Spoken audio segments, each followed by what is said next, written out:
Okay, this time the stream key Yay will for allow us to YouTube. stream. Yeah, YouTube. We hope. We were talking for like a good 30 seconds before we noticed. Changing the stream key on us. Not cool, YouTube. Don't do that. And let's see if audio sounds great on my side. Let's see if it does on the stream. Who knows, Stuart? Do you know? I don't know, but I'm going to talk, and hopefully people will be able to hear me. That's the most important thing. Yes. Howdy, everyone. Welcome back. It is Friday, obviously, and we're going to be talking about episode 6, the Impossible Box.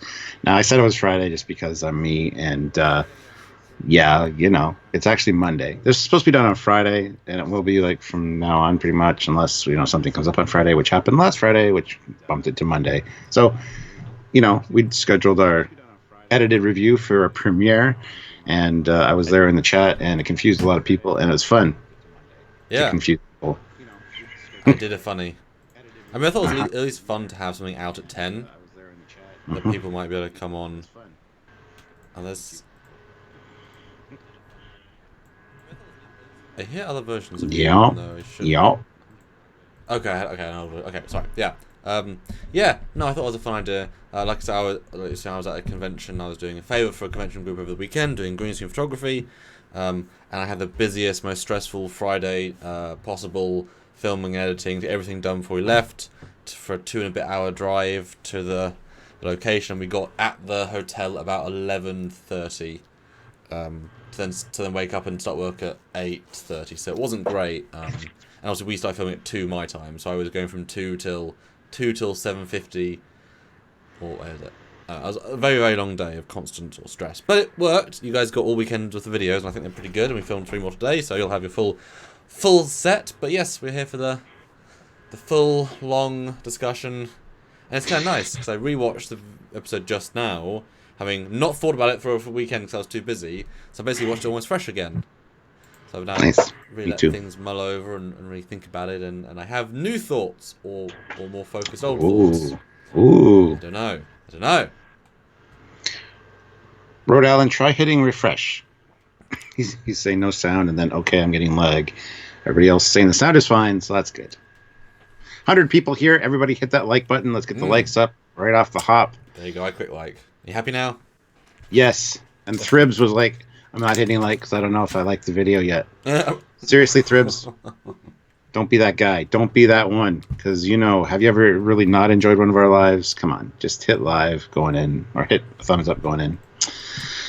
And I'm seeing a lot of custom emojis in this chat, which is pretty amazing. I added a few new ones because every time we get certain numbers of subscribers, I can add new emojis. So add in some Foley class ones now, maybe some Horizon ones soon. Got to get more subscribers. Looks like we get another subscriber there. I don't know if that's Eugene. I thought he was already a member. Well, it says upgraded membership to Captain. Oh, upgraded to Captain. Thank you very much, Eugene. Very much appreciated. Sorry, I should read things. Reading is good. Reading is something important. Fleet Paw Swiftback puts in $1.99. Hell yeah, 54 off the bat again at 100. Hashtag make me pay. Let's make Fleet Paw Swiftback pay.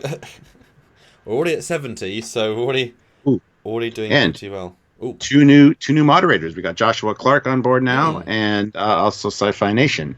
So 2 new moderators. And yes, congratulations, guys, on joining the team. Welcome. Trekyards family. But in the now work for us vein, whereas you can join the channel in a you support us vein and get custom things. Yes. So lots of Trekyards family, and we're happy to be joining you again. And do go back, we'll pimp our today's video. Do go back and watch today's video, which we filmed this morning, and I sort of quickly made. And it's a look at it's a question: does the Borg Sakaran trajector change everything? And I love the amount of comments just saying yes, basically. it's I had a lot that said no, too. Yeah. No. It didn't do anything in Voyager, so why would it? It's like, well, watch the video and maybe listen to the discussion, then answer. Although 166 likes and no dislikes is quite a good metric for 1,300 views already. So I'm pretty happy with that. And do go enjoy it. I think we had 3 really good discussions this morning, considering we didn't know what we were going to talk about. I think we found 3 really good topics, actually. Yeah. Yes. So, guys, hit the like button. Jarzy is liking it now. Fiddleheads Hey, Lizzie's here. says it's basically a Stargate. I mean, yeah, we're not talking about that though today. Well, we will at the end anyway, because it'll be in the end. Well, yes, that when we get to that point. But Okay. anyway, I will start sharing Yes, while you please. talk about things and bobs. And those super chats, because you guys are awesome and super. yes, yes. Third Axis, really appreciate Trekyards. So many of the other Trek commentators out there are just constant negativity. Nothing the show does is good. It's always doom and gloom and thumbnails saying disaster. Yes, well, we try. We point out the good and the bad. So thank you guys. And if you want to be part of the community, you want to be part of the chat, by all means, send a super chat. It's your way to make sure that we actually see it. And, because we could miss just a regular chat because it kind of flies by. The moderators will draw our attention to anything important. If there is somebody that wants to send a PayPal and you've done so, let us know in the regular chat and we will read the comment from your PayPal email. Because you can usually put a little bit more in there. So it's another great way to support the channel as well. So we got the super chats, the PayPals, joining the channel, being the rank of captain, commander, or admiral, and just some really fun stuff. So if you can help us out, please do. We'd really appreciate it. We love chatting with you guys, and we have a great community that joins us for these on a regular basis. So if you are thinking about joining the channel, it's really good if you're a part of these live chats on a regular basis, as you get some emojis and cool stuff that you can put in the chat. And it's a little thing. It's not much anything important, but it's something fun to do, and you get a rank. You get a rank right away. I wish they would do different colors for different ranks though, for the names, because they're all the same color. Just because you join the channel, they're green. I wish they would do different colors for each rank, so I could see just visually what rank somebody is when they comment. But unfortunately, they don't do that, so it's a bit of a shame. Rhode Island, is it just me, or am I starting to get the feeling that they are living off of bashing Star Trek, and that's why they do it? That's why they do it. They make money with the negativity and the rumors and the clickbait videos. Unfortunately, it's things. So, yeah. And as is coming standard practice for these, while he's sharing, Alexa, tell me a Star Trek joke. What's Commander Worf's favorite drink? Deep space wine. I would say it's prune juice, but thanks. I can't hear you, Samuel. You're muted. Well, Alexa says no to that, Stuart. Deep space wine it is. All right, cool. Well, I gotta say, I'm happy that this episode started the way it did, because I was right in my prediction video. I'm so smart. I was right the other time, so we can slowly work out how they might start. Although next one's gonna be interesting. Next one could be the Riker and Troy flashback. Ooh, well, that's a prediction video for, I don't know, Wednesday? Yeah. And not to tease a tease, but in Wednesday, I'm doing something with an actress in costume. That sounds dirty. I'm bringing an actress to film something in costume. Still sounds dirty. I'm doing some filming of Star Trek stuff in costume outside in a public place in 4K. The public place kind of nullifies the dirty, but still, it could still be. I'm trying to... Look, it'll be cool. I'll have some good screen caps to show some cinematic costume stuff. Please, guys, give me a break. So, Stuart, what is your overall thoughts on Star Trek Picard Episode 6? I love this one. Okay. I think it's probably the best episode of Picard we've got so far. Feels like a Star Trek episode when it's over. It's like, goddamn, I just watched a Star Trek episode. That is awesome. I think a lot of things contributed to that. 20 years. Exactly. Years. Exactly. A lot of things contributed to that. The Picard being the main character was great for a change, and a few other things. The only one that kind of comes close to being up there as far as my favorite is the first one, just because of the Enterprise D and the 10 forward and Data. Like, it had that feel, right? Which is a great way to start off the show. But although it'd be hard to say that one scene makes an episode the best. Yeah, well, exactly. Yeah. Yeah. That's just more on fun value. Or, as you say, Trek's episode value. Yeah. Yeah, but it felt Trek at the beginning. You're like, oh, like the big first couple minutes of that episode, you were like, oh my god, I'm so on board with this. And we were thinking, how many? I mean, Brent will be at least the start, the middle, and the end. Yeah, Brent's not coming back. Probably not. They said, right, Brent, I don't really want to do it. We'll pay you a lot of money, and it'll be one episode and de-aged. Oh, okay. Like he probably in the last one as well, but here's my bank's ready number. Send me money. Plus a tip, because yeah. And so you like it because it's Trekky feel the most. What else about it makes it the best one for you? The length. I love that it was longer. I love the writing. I thought the writing was pretty on point, and the pacing was good. A lot of people complained a little bit about her in the room with Narek and remembering her childhood or her dreams, but they said it slowed down there a little bit. I didn't think so. I thought it was actually nice. It was a nice consistent Trek kind of beat, Yeah. It would be fair in your head if there were slow scenes, but they were satisfying scenes. Yeah. Because a lot of these scenes are being rushed, are being forced through, but that was the appropriate amount of length for that sort of development of character. It was just a bit slow considering the show it's in. So it felt more out of context. We haven't really had those classic Captain Picard in the ready room having a 3-minute discussion with Riker and they just sit down and talk. So having that feels slow all of a sudden, even though that was what we used to have all the time, and they feel great. So I think context does kind of help with that. Context is king, as Discovery would say. Yeah. All right, do you want to give your thoughts, or do you want me to read Super Chats first? I'll do mine as well. So guys, put Super Chats if you want to have your initial thoughts heard, and then we'll jump through those. So yeah, so like I said, I watched it on Friday, and we sort of binge talked about it for a while, so I had all my thoughts there. We watched it today. My initial review, as you might have listened from the first one, is that it is a very okay episode. But in talking to Stuart after the review we did, it's because this is the first Star Trek episode they've made, which means it changes its rating system from Picard episode to Star Trek episode, because it's only clicked in that way. So it's a very average Star Trek episode. It's an Enterprise quality episode with Picard in. It's very okay. Nothing particularly great, nothing wrong with it. But for Picard, it's a good episode. That's where it starts to have this weird, like if you threw this in TNG, you'd think, wow, this is very okay. It's not great, But for Picard, yeah, it's strong. I think it like I say, I wasn't surprised by anything. Nothing in it was particularly exciting. They didn't take as many things as cool a place they could have, but it was definitely good. I do think, though, then rewatching it now, it's pretty good until the last, 7 minutes. Then it starts to fall apart and feels like a reshoot, feels like something shoehorned, feels like something took a right turn. The Elnor stuff, the beaming stuff, it suddenly jumps off a cliff. And also the pacing is pretty horrible in one respect, where they say explicitly, we need to find Soji quickly, but let me have a tour first. Yeah. Like the pace, like when you break it down, it's actually pretty dumb. When you rewatch it, it's like, it doesn't feel right. You can sort of justify it with Picard is in his own PTSD world, but that doesn't. But that's the whole point of what he's doing. So there's a disconnect between a lot of these scenes that drag the score down from being great to be okay, because we start breaking the thing down. It doesn't quite make sense, but it's some of the better stuff we've been given, because guess what?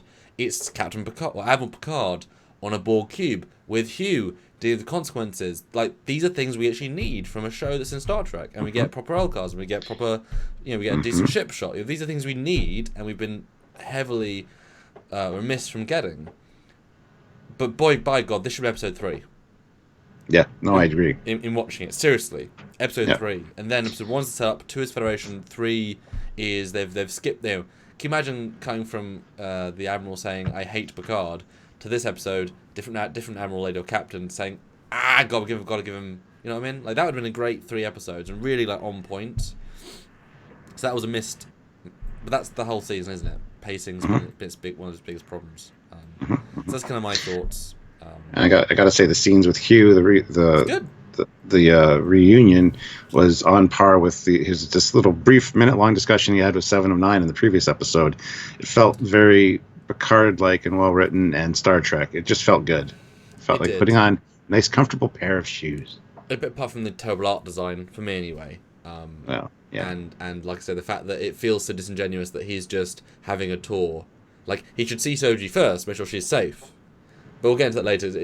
You know, like I said, this whole season is a re-edit because the pacing is a bit wishy-washy.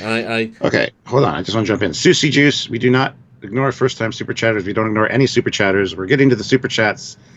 If you're first time, we thank you. We'll get to it in a second. We have a few piled up there, but usually, sometimes it takes a minute or two to get to them because we're talking. So don't worry. We cover all the super chats and read them out loud. Don't worry. And normally have discussions based on them. Yes. Like, they actually help control our conversation because that's awesome. So speaking of, should I get to the super chats or were you just about to say something? No, yeah. I'll talk about that later. Yeah. Okay. Vincent Visions, $5. Hey, man. Possibly they got the gate after Janeway crippled the Borg and the Transwarp network. Perhaps something they assimilated as a precaution as a result. Yeah, and a lot of people, I'm sad the Sicarian society is gone. It's like, well, they might not all be gone. The Borg doesn't just go and annihilate a civilization.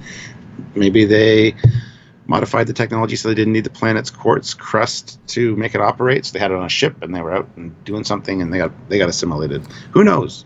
Yeah. Or the Borg assimilated the technology and then created it, fixed it so they could use neutrinos from a different source to power it. Because the Borg are pretty smart. So, I don't buy for a second that when they crippled the network, they didn't really cripple. Like, they could rebuild it. They crippled a section of it, maybe. Yeah, but yeah, it could be rebuilt. Because it wasn't the fact that the transwarp conduits were destroyed; it was the virus that was meant to cripple from the inside.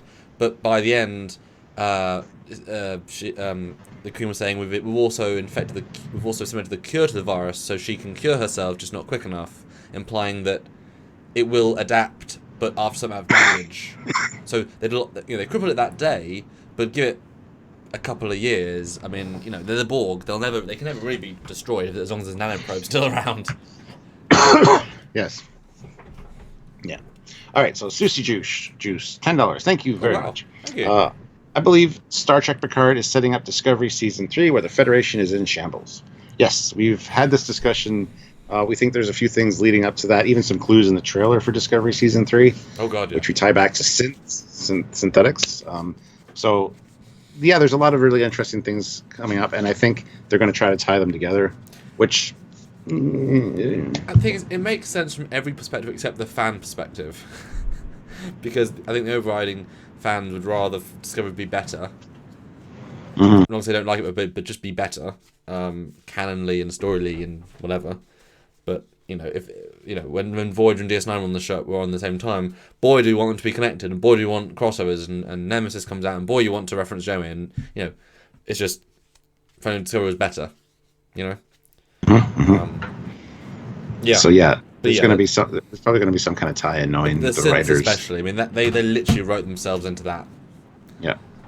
You don't pull a 1,000 years out your arse, especially when they've already, it doesn't take 1,000 years if we've done it. It's such a number out of your bum, so you can just have it in the dialogue, Yeah. Fleet Pass Swiftback puts in $1.99, 103 likes, and 204 or 201 watching. Again at 150, 222 watching now. So everybody hit that like button. It's a little thumbs up thing. If it's not blue, you did not do. So click it, make it blue, helps out. And Eugene throws in 250 rubles. So thank you. Borg Cube scenes have nice pace, no ragging, good writing. Liz Serena's scenes were probably the weakest part of the episode. I didn't think, well, they might have been the weakest. But the thing is, each scene is so different. That's a really hard thing to say. When Picard's PTSDing with Jurati, that's a very different scene to the comedy scene where she's talking to her old friend. So each scene, I think that's in the funny ones, actually one of the better ones for sure. I think the Cube ones are probably a sixth too long. If you summarize them all, I think they could have been a little bit more streamlined, or at least give us more exposition. I don't know. Yeah. I wonder if the director had a certain say in this episode to make it longer. Like they were saying, "Oh, I want these extra scenes in it. I want these scenes to breathe," because you can burn through dialogue. But rewatching the scene with Narek and his sister, they have it's a very slow, they're pausing, talking, and having moment. Like it's a well played scene, but it's much takes a lot longer than an average scene. So I wonder if the director kind of like gave everyone breathing room, and therefore the episode's longer. I wonder. Possibly. I'm not a director, so I couldn't tell you. Yeah. Well, yeah. Yeah. But that is it. We are caught up on the super chats now. Okay, great. So let's just get into the conversation. Absolutely. And yes, like we said, guys, super chats we have to talk about what you want to talk about. That's kind of the fun. So if you have a comment or thought, please put it down below. And how many people do we have watching? We have 230. Pretty good. Obviously, a different day of the week, so not surprising. But like if you can. So Stuart, I was surprised there was actually no flashback this week. Because this is not a flashback. This is a false memory implant. Not a flashback. But it's a memory. It's also a dream, so it's a dream that's a memory. Yeah. But it's not a real memory because it's not a memory. No, it's not. So I was surprised no flashback. They've changed the paradigm this week. But they haven't in a way, Yeah. It's kind of like, I'm just saying.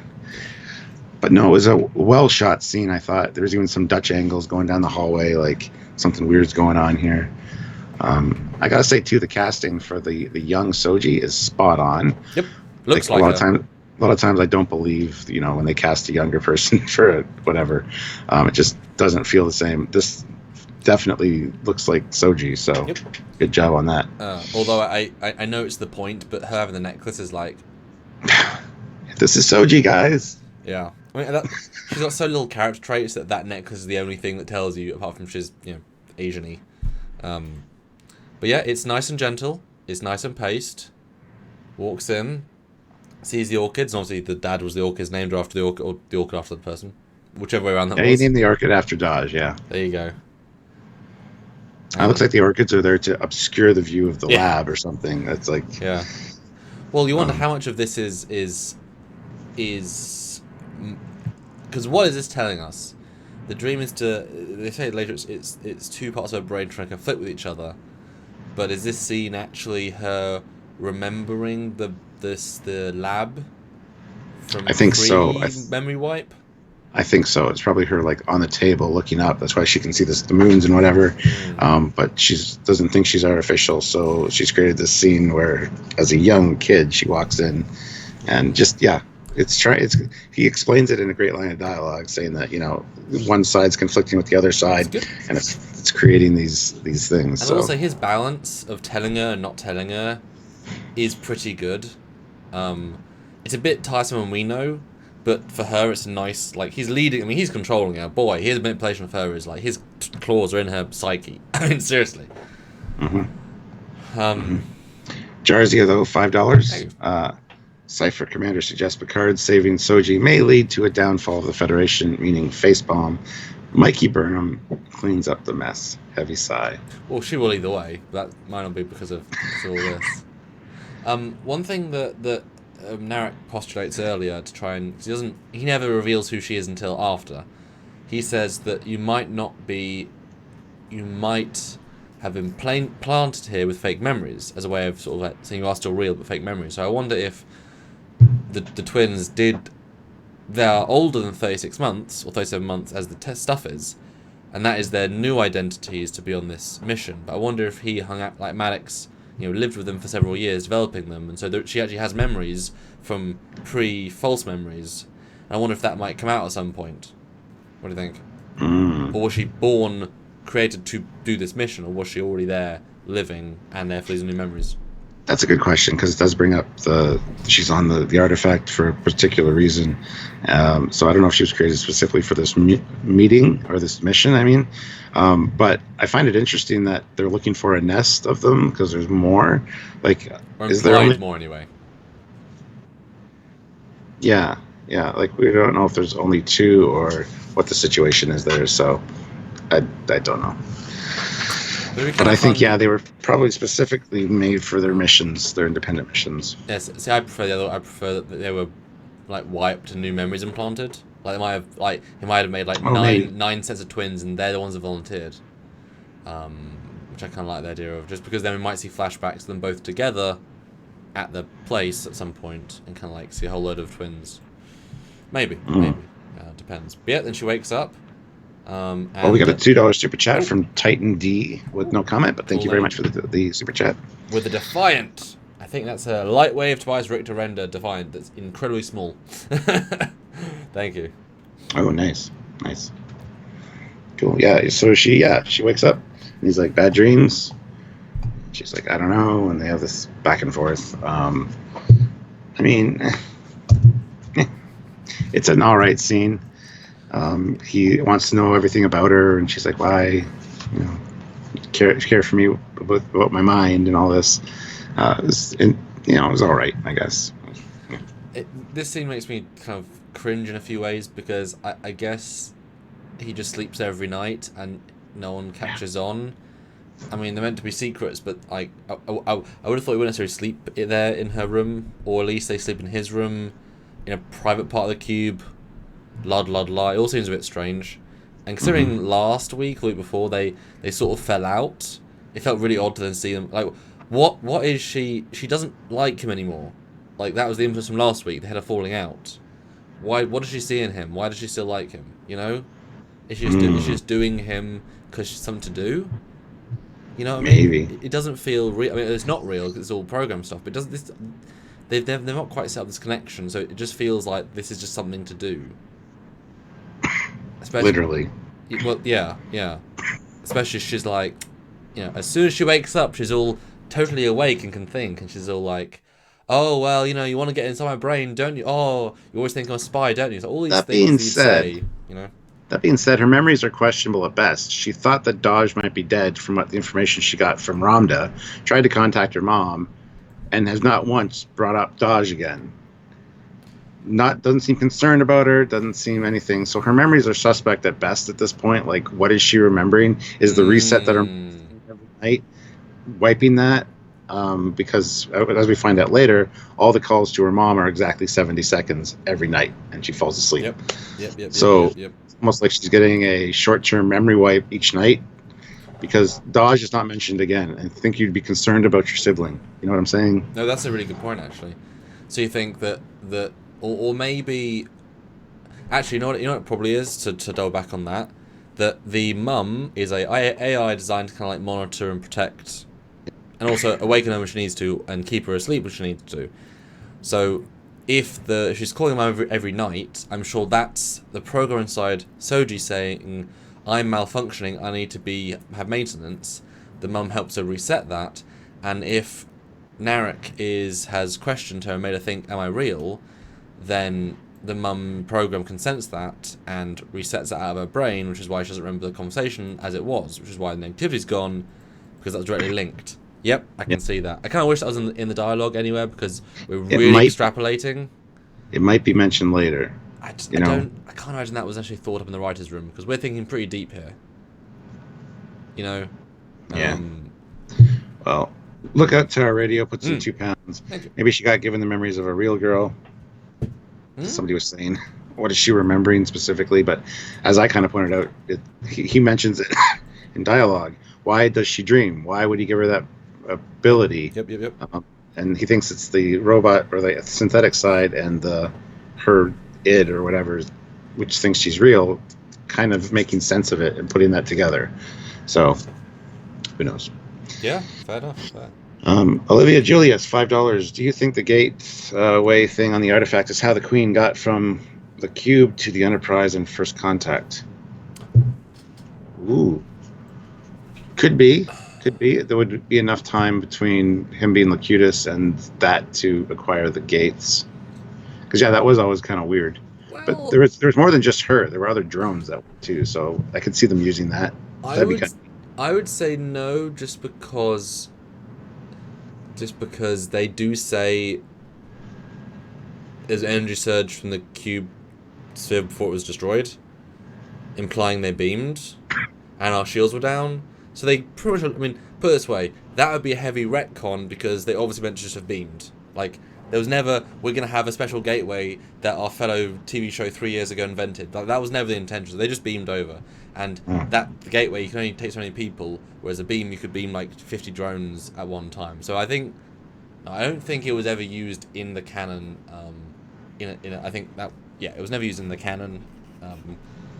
because the queens die. They never like they always die, and then there's another queen. They don't beam anywhere. Yeah. You know what I mean? Yeah.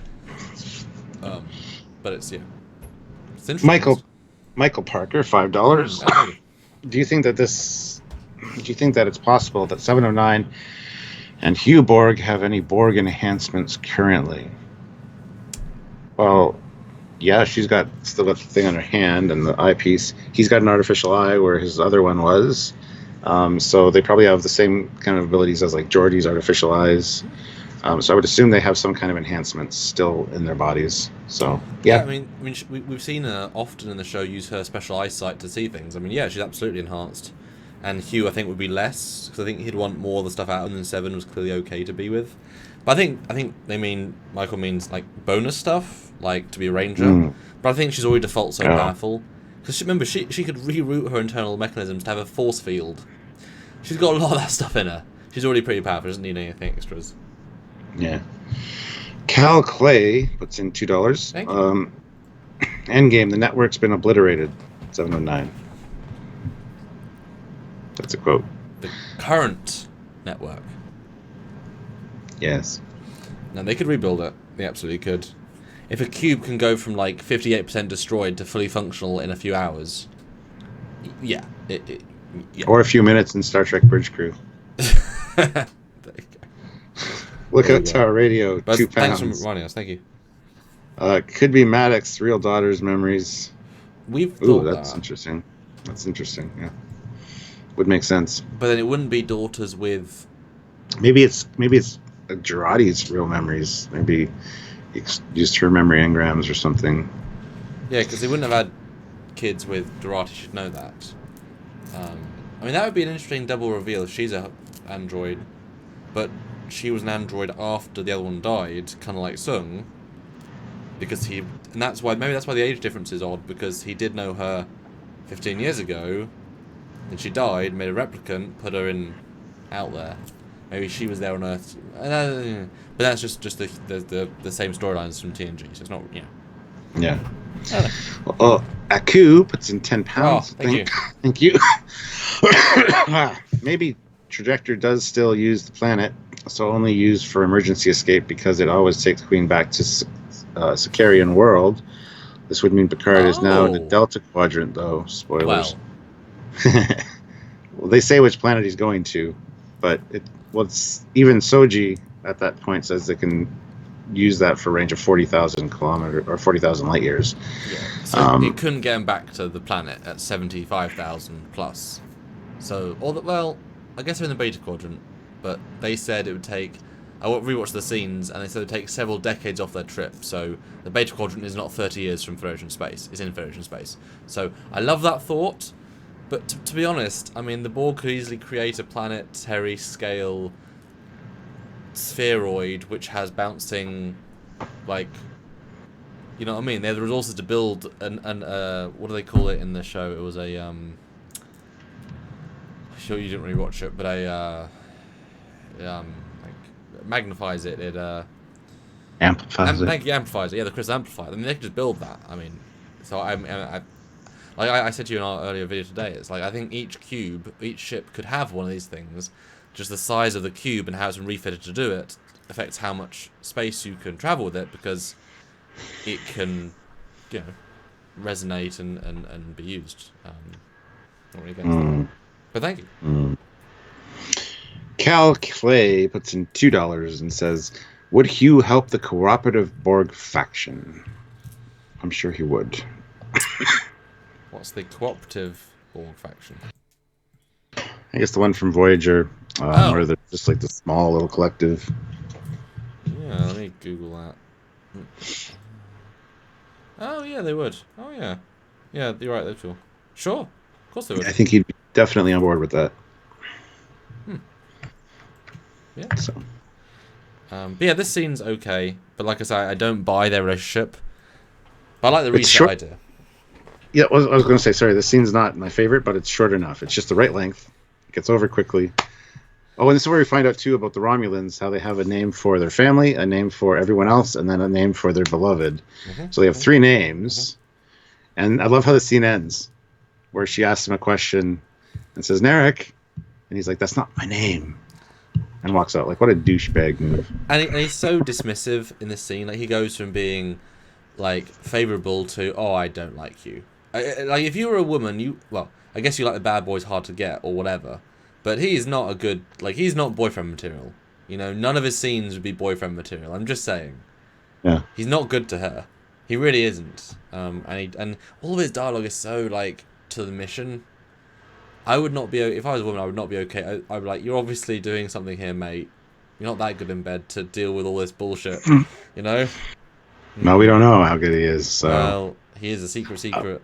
One thing I want to complain about in this scene, and I think this was a director's mistake, when she sits up, she's got her necklace on, but they've swiveled back behind or something, the two rings. If you're going to have the necklace on, at least have it the right way. Just like correct it when she sits up. And I think most people take necklaces off when they go to sleep as well. A lot of people do, but if it's just for a quick, shag, But then she fell asleep, so who knows? Shag and nap, yeah. Yeah. But anyway, now having seen the end of the episode, and I thought this early on, seeing the on the shot with the picture frame, but also the fake people. The little, yes. Subtle, yep. But it's the little maquettes. Yeah. Yeah, it's nice. And then we cut to... This is all pre-title.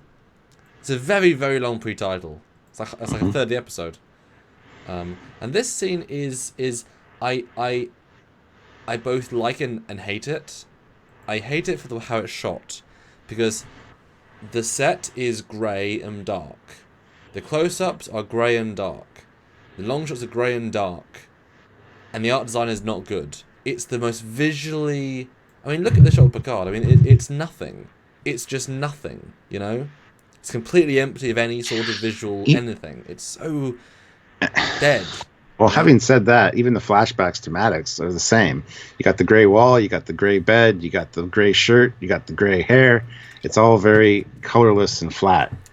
It's just when you design this set, and then... I mean, I can imagine the director being quite annoyed by the set, 'cause, like, I can't get a good angle here. There's nothing here. At least at the top you have that weird light pillar, but there's nothing here. And yes, there's a performance do good, but you walk in a Voyager set. Like, there's sort of shapes, and there's colours, and there's all the TNG. It's just, and also their costumes blend in. I mean, I know it's a dark scene, but it's just visually dead. There's nothing to it. It's like so Maddox. Yeah, don't like it. Matt Deckard puts in $2. Eric is Blade Runner. That's good. Like that. That's good. And Tony Paparoni puts in 600 rubles, so thank you very much. Another ruble man. Hello, welcome. From Russia with love, Trekyards. Big fan of TOS, TNG, DS9. I approach Picard with open mind, but sorry, this is not Star Trek. Why can't we have old crew back, Enterprise D back, and TNG or Voyager aesthetics? Not this crap. Good question, but things have to evolve and change, and I don't have a problem with it, considering he's not in Starfleet. Yeah, it's just not one of the best TV shows. This is on the lower echelon of... It's like the Rise of Skywalker. It's one of the less good Star Wars films, but it's not one of the worst. That's sad. You know, the end of the Epic 9, it's like, it's not the... But Tony, if you like this sort of storytelling, go watch The Orville. It's a really good show that got its footing really quickly, and season 3 is going to be even better. So that is what we need, and is there for people like us. So please do enjoy. Let's see. We got a super chat from Jarzia, $5. Thank you. I think Soji is combining subconscious elements. She remembers 2 moons, being an android, pieced together into a dream. I don't think it's a real memory. Yeah, that's exactly what we were talking about. The way he describes it, the 2 sides conflicting with each other, this is how they're making sense of it. Cal Clay, $5. Thank you again. Last one. Do you think Chakotay is dead? Former Maquis, he would have joined 7, helping the Rangers. He recognized Picard as Locutus, and thoughts of it. I don't know if they... is Beverly dead? Like, why she would be. I know. We gotta get answers to these questions, but I don't think he's dead necessarily, no. I mean, to be honest, you say would be a Ranger. I mean, there's no reason to think that he's dead based on Seven's actions. I mean, he could be out there fighting the good fight at the same time. She could have a kid, and her reaction would still be justified in terms of, as in, where she is now, how dark the show is. Like, not for Star Trek, but for, like, where they're taking us. You know, I mean, it kind of make sense in season 2 if we take Picard to a Ranger camp and Chakotay is there as one of the generals. I mean, yeah, he's the perfect guy to be a Ranger. He was a Maquis and Starfleet. Or Starfleet, then Maquis, then Starfleet. I mean, perfect choice, actually. And Cal says he had 2 questions. The second one was, who recognized Picard as Locutus, and thoughts of it. Yeah, we'll get there when we get there to that scene, but I thought it was odd. I mentioned it. I mentioned it in the edited one we did. Well, first of all, there's the Borg that wakes up like 2 levels below him and like opens his eyes. It's like, okay, what was that about? And you said it's probably for the trailer. And then later, it's like, Locutus. Yeah, you remember the party we were at like a couple years ago? You remember? I was the guy in the corner. we had that at Romulan Ale, you know. Hey, Locutus, you know, remember me? I was on the Did Your Eye. Oh. Yeah. Yeah. He's like, I know that cube just exploded. I know. I'm playing. Dean Prater puts in $5. If you two didn't have this channel, would you still watch or enjoy this show? I enjoy the show, guys. Keep it up. Yes, absolutely. I would be watching it and still enjoying it. So. Yeah, I mean, I wouldn't watch it. I wouldn't watch the show more than once, and I wouldn't have done Discovery Rewatch probably for years and years. I mean, doing this show makes me think about it more. I think I would watch it, be disappointed, and move on. Yeah, exactly. And that would be it. Whereas the fact that we talk about it so much and our week is literally revolved around the show means that it's like an activity. It's like a rolling, you know, and we're back to Picard week. We're back to, you know, it's a whole almost lifestyle, and it's interesting. So yeah, without that, it'd just be okay. Next week. And yes, we got a PayPal as well. We'll get to that in a second, Ian. So let's get through these super chats, and I'll hit the PayPal. Ventress 55, £5. Thank you. This episode was a big improvement, but we still have few answers. Like Discovery Season 2, I feel this season will live or die based on the quality of the end reveal. Yep. But considering that there's going to be more seasons, they can still have things tie over. It's more a case of which of the many plot threads will they choose to sort of wrap up. I think very few. I think it'll almost be a forcible, massive to be continued, so that we have to tune back in. Yeah.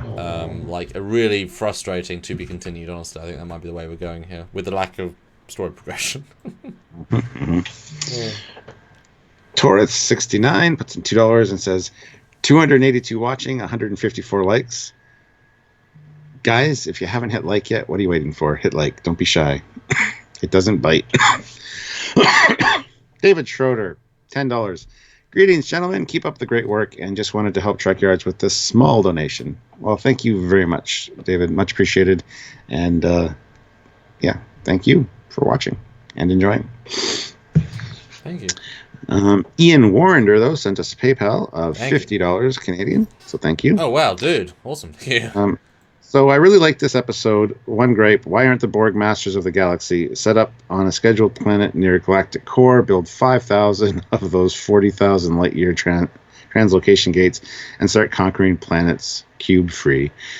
Target small populated worlds, first use the resources to build more gates, gain more drones, and before long you can land 1 million drones on any planet without warning. But hey, as you know, love your work, keep up and near constant lives. People should go back and check out the Toys R Us live, and a shout out for Fleet Yards on Facebook would be nice. We have a great team there and some interesting posts. Yes, we also have a Fleet Yards. We'll do Fleet Yards episodes, and we have a Fleet Yards Facebook page, so go join that. So thank you, Ian. Much appreciated. And that's a great strategy if you're playing something like Armada. I can see you kicking butt in Armada by your strategic mind there. But as we've kind of learned over the years, the Borg don't set out to conquer. They just, whatever they run into, they assimilate.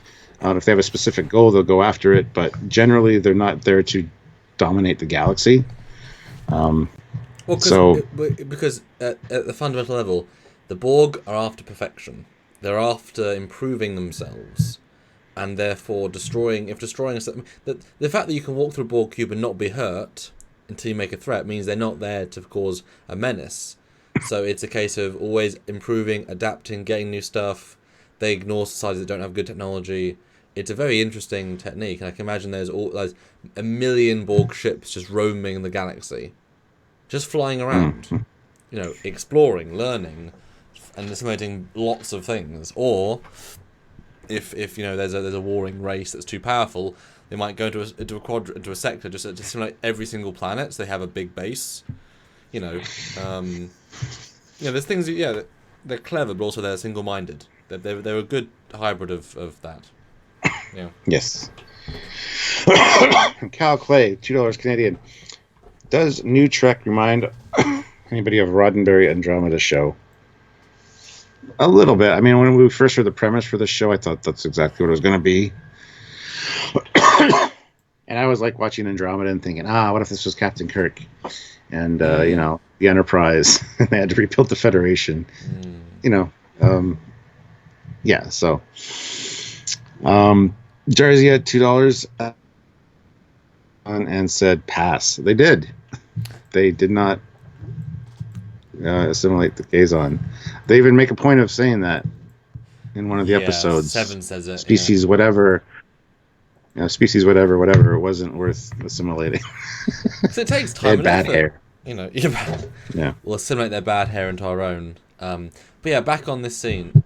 I don't know. Would you agree? Yes. It's like the set design is like such a weakness here. Yes, absolutely. And why would you give them both fully black outfits in a black-blue room? And this is why having the uniforms help, because the red pops and it's very strange. Yeah.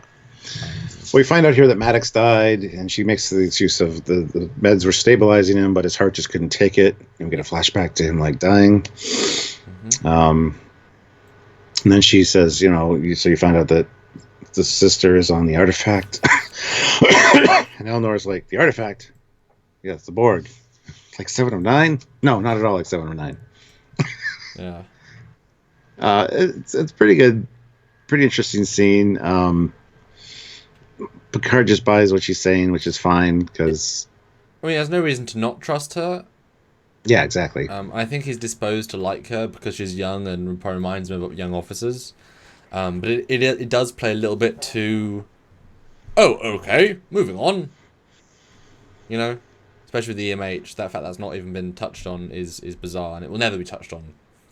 It will never, it just won't. I get that feeling. And Elnor now comes across as the very slight comic relief / he doesn't understand things, therefore you can use him to explain things. And it's like, wow, You were hired for that. That was worth 3 hours of makeup, wasn't it? Enjoy your paycheck. It's not really doing him a service, is it? To be fair. Yeah. Doug Van Dorn, $5. Are we heading for a time travel plot to go back and prevent the Mars attacks, do you think? No. I would also say no. Yeah. Travel. Yeah. Who knows? Fleet Bus. Yeah. Go ahead. No, they've already done that last year, and it wasn't a very good time travel plot. So I think they would not do 2 in a row, because that would look as if they don't have any ideas, which they sort of don't as well. But yeah. Yeah. Fleet Pass Swiftback, $1.99. I meant to pay at $150. Oops, again at $200. 267 of you guys here. Make sure you hit that like button. And if you want to join the channel, there's some cool stuff you can get. So join the rank of Commander, Captain, or Admiral. Do it. Join. Do it. Do it now. I don't know if you noticed, though. It's both fun and then you realize it's a bit silly. The scene starts off with Elnor replicating something. Mm-hmm. And there's 2 different sound effects right at the start, and then one before it sits down. It takes them 2 replicators to replicate a bowl of cereal. Didn't even notice. Yeah, because they're just like, we'll add sounds in. I was expecting a funny scene where he's replicated like 9 different plates because he wants to try things, because it's the first time it's been a Federation thing. Or he replicates the bowl, then the cereal, then the milk. Well, Kinda okay. Kind of like Maddox did with the ingredients for the chocolate chip cookie. But literally, I thought he was going to come sit down and put 1 bowl, 2 bowl, 3 bowl, 4 bowl, and they were like, "What are you doing?" "I'm having lunch. I'm having every lunch." And it knows. But I hear the sounds. Oh, it's a bottle of cereal. It's very weird, and like it's just a weird thing. I thought it was set up. But what is weird about this scene, especially, is that Jurati's acting, for me, I've both lost interest in the character and appreciate the actress more, if that makes sense. It does make sense. Because I was don't. boring as all hell in this episode, but I get the acting and it's very well done. Yeah. And that's hard to reconcile in my brain, because every time she's on screen, I get less and less caring, but I'm also sad for her. And she's doing it well. But she's now boring and flat, and there's some contradictions, but there would be. I mean, what did you think when you saw her in this episode? Well, this episode, there isn't much of her, but there's some subtle little things, like her and Rios' relationship. Yeah, we'll get there. Yeah. The fact that when she finds out they can't go to the Borg cube, just Picard. Oh, my God. Rios says, "You look disappointed." And she goes, "No, I'm relieved." But she still looks concerned or disappointed. So there's something there as well. Like, was she responsible for having Elnor go over to save Picard because she knows that Picard needs to come back from this, or what's the situation there? And then, obviously, the last thing, where's the kid? And look over, pan past her, and it's like, did she help him beam off the ship? So there's subtle little things with her, but yes, her character was not great in this episode. And I felt kind of uneasy, and you probably meant to, but when they mentioned the Borg, and she throws out, "Your name was Locutus," like so hard, like her tone is not giving a shit, and it affects Picard heavily. And the way she handles it is awful. She has zero personal skills here. It's so like inappropriate and weird. And she's like, "Oh yeah, we all learned about it." And it's like, oh, come on, girl, don't do that. It felt really like because she's so hollow and she doesn't count people's feelings anymore because she's broken. But it was hard to. It was a poorly written scene. As I don't want to listen to it, but you can explain it. It was just like, wow, really, to his face, you know. Yeah. Well, Elnor says you're not looking forward to going back there, and we get the whole thing about the Borg don't change; they metastasize. There was some great stuff here in this scene, but she didn't really deliver for me anyway. And I liked Elnor. He did a good job with his little bit of comic relief. And Patrick, good acting by Patrick. Problem is, I did not like for 1 second his "they don't change." Last episode, you had a chat with 7 of 9 about reclaim your humanity, therefore proving that yesterday you met a Borg that could change. Today, you're saying the Borg don't change. Writers, watch your last episode.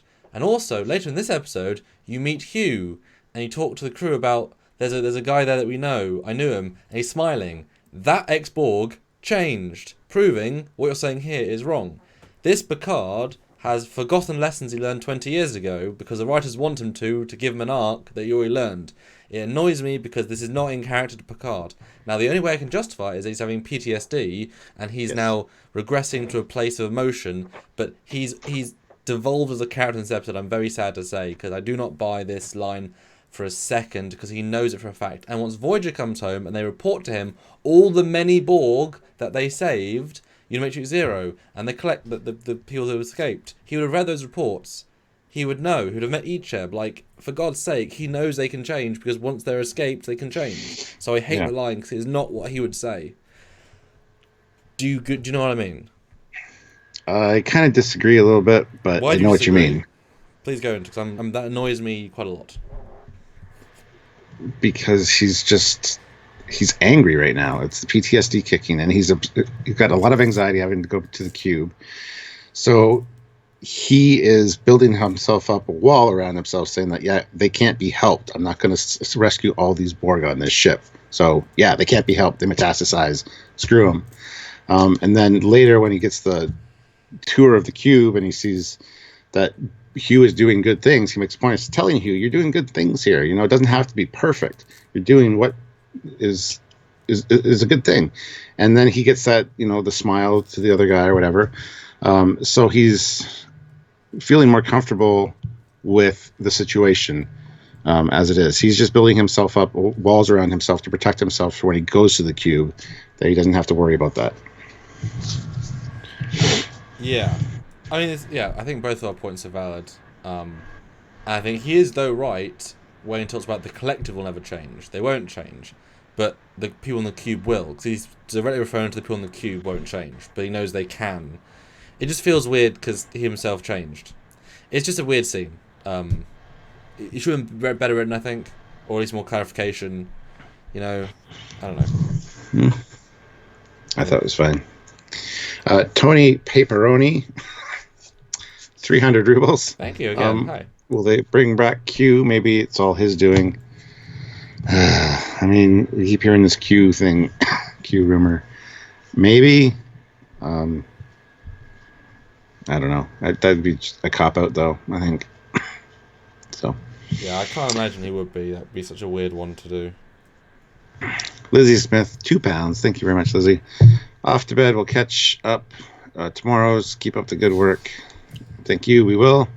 Bed already? Core, it's only 11, Lizzie. Jeez. I guess that job stops you from staying up. Core, is it even worth it? No, it's fine. You can watch this on repeat after. Yeah. Trace. Someone tried to speak to the EMH. That's a very good question, because nobody knew he got activated, I guess. Because she was looking after him and everything was fine. But yeah, if he's dying, his heart can't take it. You'd think you'd call in the EMH to help. But anyway, it is what it is. Thanks, Mark. Enjoy. But yeah, and then Picard leaves. He's a mini storm off. Goes to, I guess that door goes right to the holodeck. Could be. I mean, it's a pretty small ship. Yeah, I would assume a hallway. And I do quite like Elnor saying, well, you've got something to hide as well. You got something you want to forget. Although really, it really is both things. It's everything she knows, and she killed the guy. But this is where you can tell the Agnes character is now forever not the same character, because she, this acting in this moment is just not at all in character, because the character's now just different. Just different, And it's funny, the actress feels like she's matured 10 years in one episode. Or 2, or 5 episodes, Yeah. All right, so he goes back to his chateau, well, sort of, and looks up references to the artifact, the Borg, and including rewatching First Contact and rewatching Series 9 and the treaty. He looks up all those keywords and starts scrolling through, and he sees Hugh then, Hugh now, and then of course Locutus. Which he does the exact same gesture to swipe as he does to enlarge, so I don't know how that works. Maybe the Elcars can read his mind, but and obviously we did a whole video on this Elcars. This is an appropriate updating with some nice touches. Good job, then.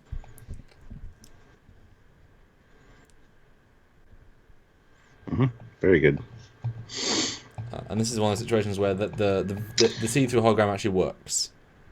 Although you do wonder how many tens of thousands they burned on this, whereas a screen would have been hundreds. You wonder where the money's going. It's not going on sets, it's going on holograms, and there's little things that, And I kept thinking with this picture of Hugh, it's that's just a still from him talking to Soji in a previous episode. That they could at least taken a mugshot on record file, because why is his mouth it's such as a still they had. It's weird. They couldn't just done a stock photo of him. It's such a bad photo when you consider what they've. It's funny. It's weird. Strict 9 says the picture of Locutus is backwards on Picard's screen. Why? Because it has to be. Yeah, for the joke to work. I thought each side showed things the proper way, so if someone sitting on the other side of the desk, they could see it too. But you look at the words, and they're all backwards. So yeah, you're right, and I thought the same thing. But that's funny. Yeah. And I also quite like that the picture of Locutus is a picture of the bridge showing Locutus. Yeah. So there's a camera inside the bridge which is taking a picture of the front of the view screen. It should just be a recording of the view screen image. They didn't need to have... that doesn't quite make sense. I mean, it could make sense, but just have the little cutest picture. You don't need to have the view screen in it. Yeah. Well, yeah. It was from the flight recorder. Sure. Then we get a very clean picture of Les Arena, and it's incredibly dull. Again, it's amazingly dull. It has no personality. It's so strange. Do you think those glowing bits are the deflector? Sure, probably. I thought they were cargo emitters, or cargo rays, but they're not really. But yes, form a neutral zone. We get that confirmed from. Okay. One thing I want. Thrib said you skipped the Enterprise E. I never saw the Enterprise E in these scenes. In those. Huh. So, am I crazy or is everyone else crazy? Well, it's right here. It's the very first still. Yeah, it's the side one. That's why I say he's watching a bit of First Contact. They take a screen cap from the movie where they go in and they shoot the Borg cube. Yeah, it's the first one I saw, 'cause it's the first one. Oh, well, it's not like a flat... Okay, fine. Mm-hmm. Again, very lax with their sovereign class references. Doors in the background. Mm-hmm. Anyway. And then we have a scene which feels... It's a good scene, but it feels kind of out of place and kind of stuck in. You know? Mm-hmm. And it could be... This is like a scene out of The Expanse or out of BSG. You know, it's not weird, it's just very kind of like... Oh, okay. This scene. Okay. Yeah. What happens to That's what he him? does on the ship. I want to know how many bedrooms are on his ship. Because we know that Raffi's in the one over there, and she comes from back there, so how many rooms are there? But and does Picard sleep on the holodeck? I said he has his own quarters, but it would be... Anyway... why would you have... They've got, what, 7 quarters? 6 quarters? If the ship is only him, why would he have 7 quarters? And they're not small quarters, they're not bunks, they're full quarters, and the ship's very small. It's a lot of reserve space he has for no reason. Well, if he's taking people to destinations as part of his regular job, like shuttling people around, it would make sense to have rooms for them. Yeah, he doesn't come across as a cargo hauler. Not really, no. I mean, he has the middle space. So yeah, he's probably a person transporter, which would be cool then. Yeah. Anyway, Girardi comes out, and they kind of talk about Maddox and how she's feeling. She asks why he wants to be in space, because it's always trying to kill you, and how she feels empty and hollow. And he's like, "Here, have some alcohol. And let me fill you." And she's like, "Well, I've never slept with a captain of anything before." He's like, "I highly recommend it." And then he asks, would it help? Like, because he doesn't want to take advantage, I think. And she's like, "Well, for a few hours anyway." It's like they're forcing this relationship with them, and I don't think that Rios would necessarily go for someone like her. But I could be wrong. Well, I mean, I just took it as I need sex. I'm a man. I'll take sex. That's it. Well, yeah. I mean, seriously. I mean, they're not going to fall in love. They're not going to get a relationship. This is going to be. I mean, she kisses him with no provocation. She's like, "I need dick." I mean, it is that simple, and he's nice because he's not the douchebag we thought he was. He's just an average nice guy who's single, and she's whatever. But what I like about this scene, apart from the general, it's quite well written, is that she says, "Why'd you like it in space? It's empty and bad and cold." But in her first line on the ship, she said, "Why do they call it deep space? Because it's not empty. It's full of planets everywhere." It's the exact opposite scene. So 3 episodes apart, the exact opposite, and I love that. It's a lovely. That is a good little arc. That shows that she's just a dead character that sees now the worst in everything. I like that. That's nicely played, and it works. I just wish this episode. I wish every character was built up better, and they spent more time in the right places, and they didn't burn and rush through things wrongly, because this could have been really good if it was differently timed. Yeah, no, I like that because you're seeing the switch in her character from optimist to pessimist. Yeah. Who just needs the D. Talking about the same topic, which is space. Mm-hmm. And this is such a mature way of handling getting together as well. It's like, I can see mistakes, but at the end of the day, if I can feel okay for a few more hours, then I'll take it. And he's like, "Okay, I'm not doing anything." Hours? No. A few minutes. Oh, the afterglow, man, the afterglow. Well, I kept thinking this scene, boy, whose just choice was to have the glowing big white things in the background that are heavily distracting and hurting the lens? I know it's sort of visually interesting, but it's visually distracting, and like that was a bad cinematic choice. Be powered up all the time either. They should have like a dim glow and they're not being used, and then fire up. Or if that's like they represent it's at warp or something. Yeah. So yeah, I don't have an issue with and this. Medallion said, "Do you notice it was the woman who made the first move instead of traditionally the man would take the first kiss?" Yes. Okay.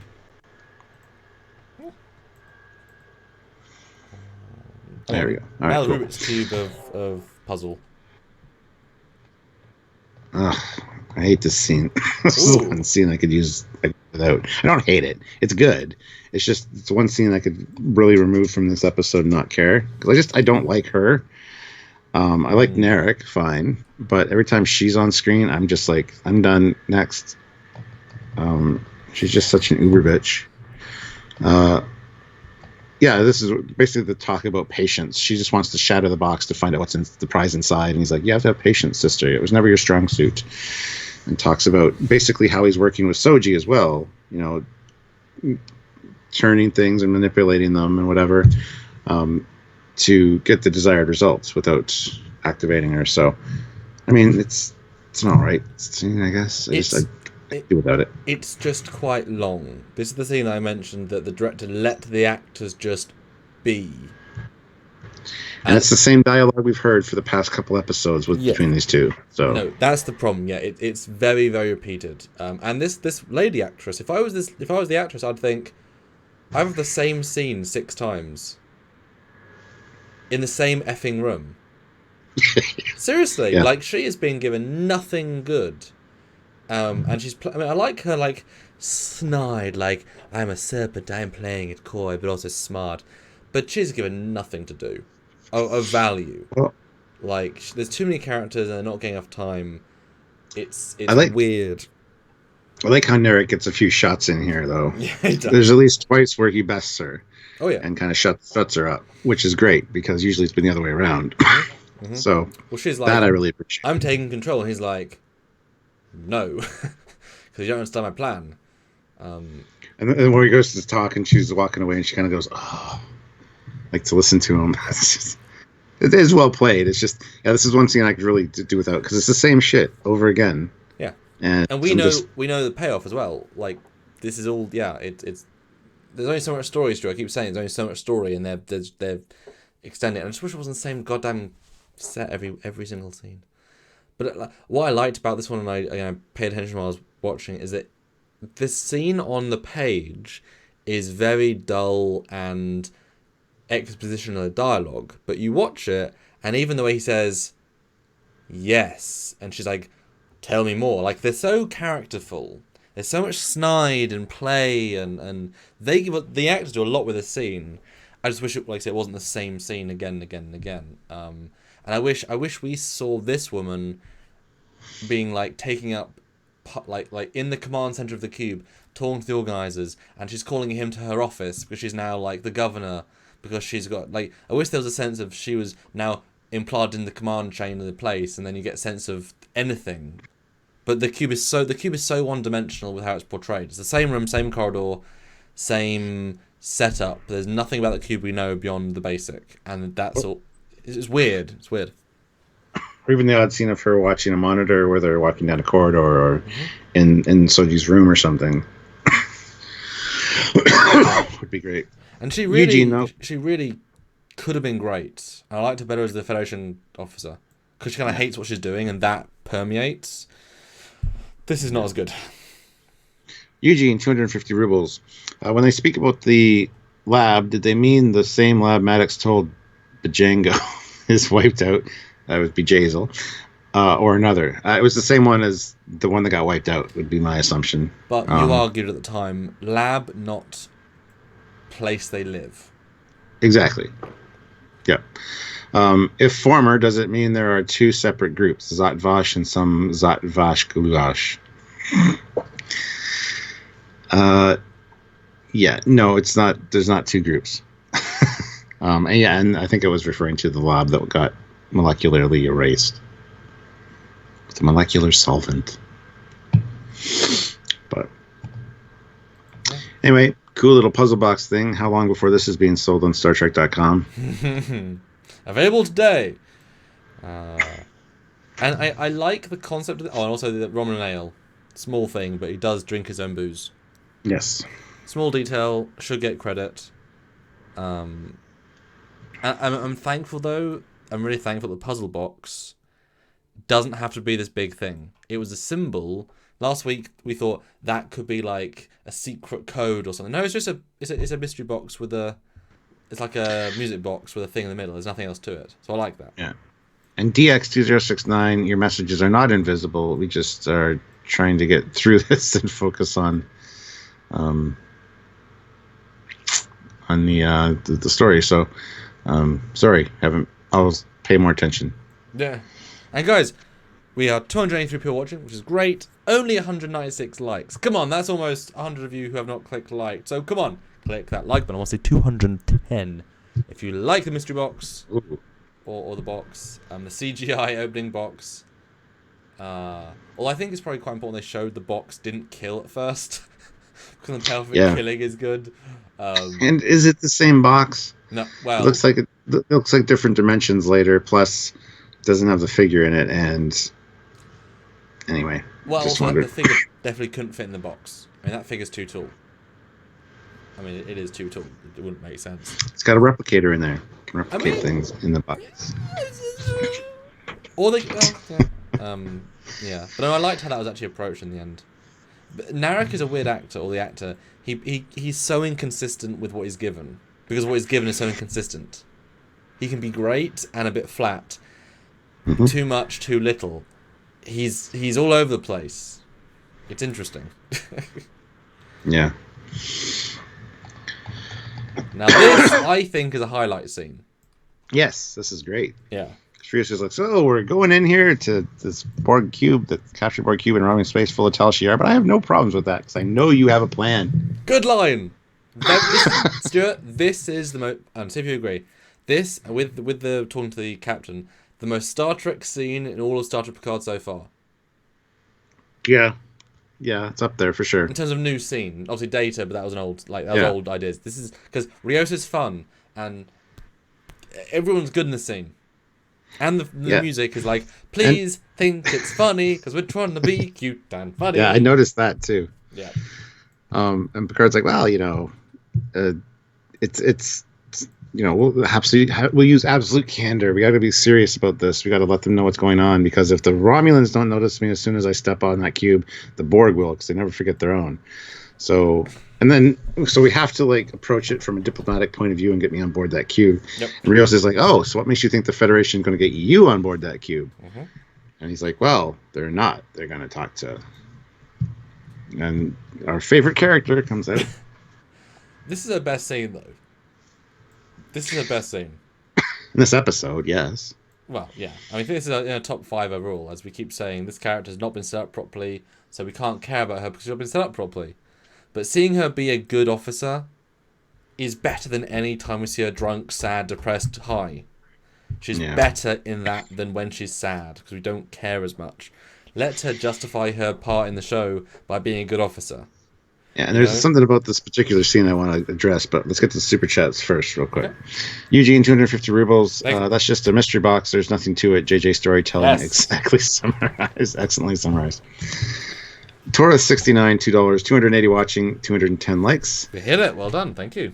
And Cal Clay, $2. Box brought forth Cenobites thoughts and opinions. It is not the box from Hellraiser, but...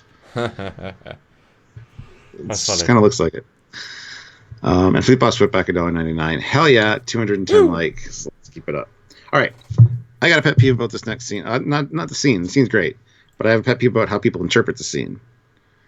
Yes. Because at one point she says to the captain, "Listen, babe," and everybody's like, "Oh, they had a relationship."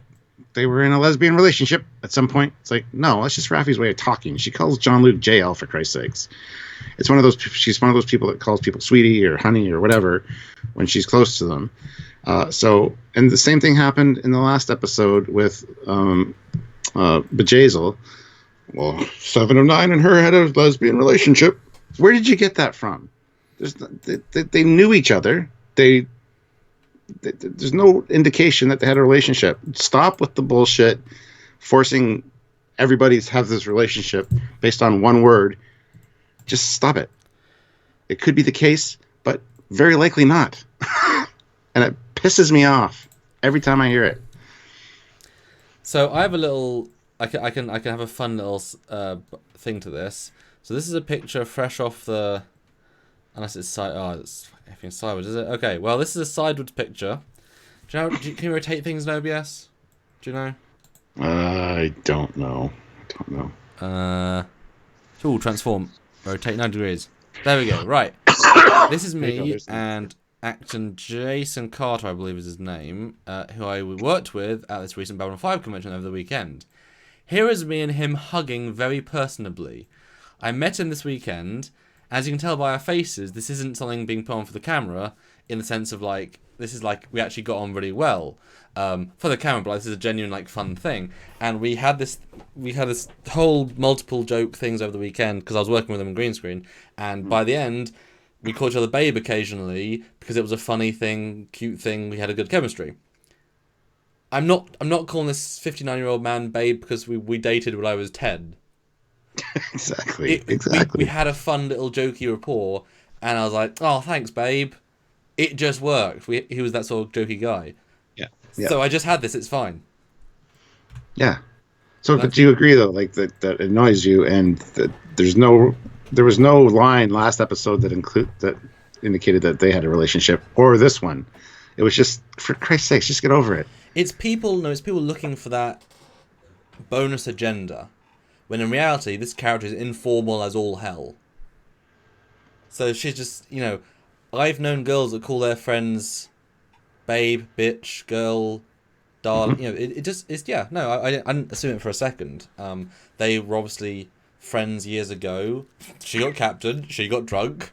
Different life choices. The only thing I noted in the scene is that every single Starfleet officer is a girl. That's the only thing I noted. This would have been a nice chance to have a male, because every single one's girl. I don't care either way, but it's interesting they choose another female officer to represent. But at least she's a good officer. She plays it completely correctly. She's strong, yet she bows when in the right pressure, and she's polite, and she respects Admiral Picard as an admiral, even though he's ex-admiral for 15 years. Mm-hmm. Yeah, great. Yeah, somebody that doesn't hate Picard just for the sake of hating him. Somebody that actually thinks... Yeah, plus she's wearing the right color uniform. Everybody was confused too. Like, it's an admiral. Why is she wearing captain's? It's like, for Christ's sake. Just because she's giving authorization to the reclamation project doesn't mean she's an admiral automatically. People just they don't pay attention, or they don't. I don't know. It's been bugging me ever since I saw it like on Friday. It's like, and then I've seen a few other people chime in like, what? Why do these girls have a relationship? Anyway, it's a great scene. And I kept looking in the background to see anything of a ready room or a bridge, because I want to see something Starfleet. And I don't know. I thought it was good. I love how she's like, no, seriously, where's he going? Well, to the Borg cube, the artifact. Well, I can't in good conscience do that. I can't authorize that. Well, it's going to be really awkward when we get there in 3 hours. It's good. And she's like, really? Shit. And so instead of having a, Federation Romulan problem, they're going to, they're kind of got their hand got forced a little bit. But it was really great. It was a good scene. This is one of the most well-written scenes. It's logical, it's clever, it's efficient. It's Star Trek. It's and it makes Raffi look really good. Yeah. And the captain's great. A couple of comments though to address. Is that the actor that played Marks in Babylon 5? Yes, it is. People equate deep intensity to be sexual. It's not. She was married. Did not pay attention last week. Smiley face. Yeah, exactly. And double guitars. According to some of you, women aren't allowed on TV. Pfft. Those bullshit sexist comments really annoy me. What? Not sure where you're getting that from, and I'm pretty sure our comment section wouldn't say that, so... Not us. And I hate that reaction for people saying that people hated Sneak for being a black female captain, or black female officer. No, I never saw a single comment in my 3 years of Discovery since it came out of anyone saying didn't like her, she was a black woman. We had a black actor for 7 years, we had a woman for 7 years. I don't know anybody that has a problem with that in any way, shape or form. They were reaching heavily to get some negative press, to get some press to say we're dumb. People don't have a problem with that. Please don't force a problem. There's no problem. Trekkie fans aren't like that. Come on. Yeah, and I just want to address it because it's annoying me. Jarzia, $5. If people latched onto tiny things like this back in the day, maybe insisting Teal'c and O'Neill and Jackson were having a gay threesome back on SG-1. Yeah. I mean, it's not outside the realm of possibility. Yeah. Yeah. At least for Jackson and Teal'c. I don't think O'Neill would. Just saying. And Medallion points out there was one guy in Starfleet who was the receptionist. It's true. Forgot about him. But yeah, the scene's great. And yeah, it's so nice to see a captain in colour, because I think that does confirm captains are red, which I was hoping would be confirmed. And the scene's good. I mean, and honestly, the moment when at the end she says, and Raffi never contacted me again, and the way she slumps her head, I love that acting choice, because she's like, I sacrificed a really old friend for this shit. I hate this. And then Picard, as we said in our other review, does not read her signals right, starts clapping, means well, and she's like, I just burned this massive bridge. I've slept on her couch so many times, and now she hates me, and she means it, and you're clapping me. I can't be here right now, you know? I like that interplay, because Picard still sees her as the officer that was brilliant. She is as far from that as possible, and this was a bad thing, and he didn't see it, and I'm sad for everyone in the scene, because she was good until that moment, and I'm sad, and yeah. Yep, I agree. I didn't really understand the captain's last line though. Seriously, just because of that, you'd never contact me again. That's just horseshit. Anyway. Well, no, I can imagine, because if it got through a grapevine that the head of CNC hates him, and she was forced into this, that she could have either put her career into, you know, I mean, she's also on Earth. You could tell by, like, she felt she was on Earth in the background. So, you know, because think about it, you basically reactivated an admiral in a sense, like gave the guy, you know, that's quite a big thing she forced him to do. Forced her to do. So I can kind of see her being like, you really forced my hand to do a big thing here. Yeah, okay. I buy that, okay. Yeah. I just needed that kind of explanation, so yeah. But it's one of those things that I think that you could say that in 6 months, if she contacts her, like, as a friend, she could make up. But it was like, dude, you do not talk to me for a while. This was big. But I love the idea of this, the concept of it. Sorry. And I love, though, that they did say that there is, because we got called out in a recent episode where we said about the neutral zone falling down, about saying, oh, if the neutral zone's gone, there are no more treaties. And we both thought that was nonsense. There would be reworked treaties, but yeah. There would, yeah. And what did they say in this episode? When we cross the border, we break all the treaties. Well, that's what Picard looks for on the computer. Treaty was one of the words he was searching for. Yeah. And they both people, Rios and the captain, call out, this will cause a war because we're breaking the treaty. Because he can't just. It's great. Good. Yes, exactly. Good. Anyway, next scene. Back on the dull set with no life at all. The coy scene of. So you know that thing that you're not really remembering properly? Do you remember it properly? Wait, do I? Wait, do you? Do I?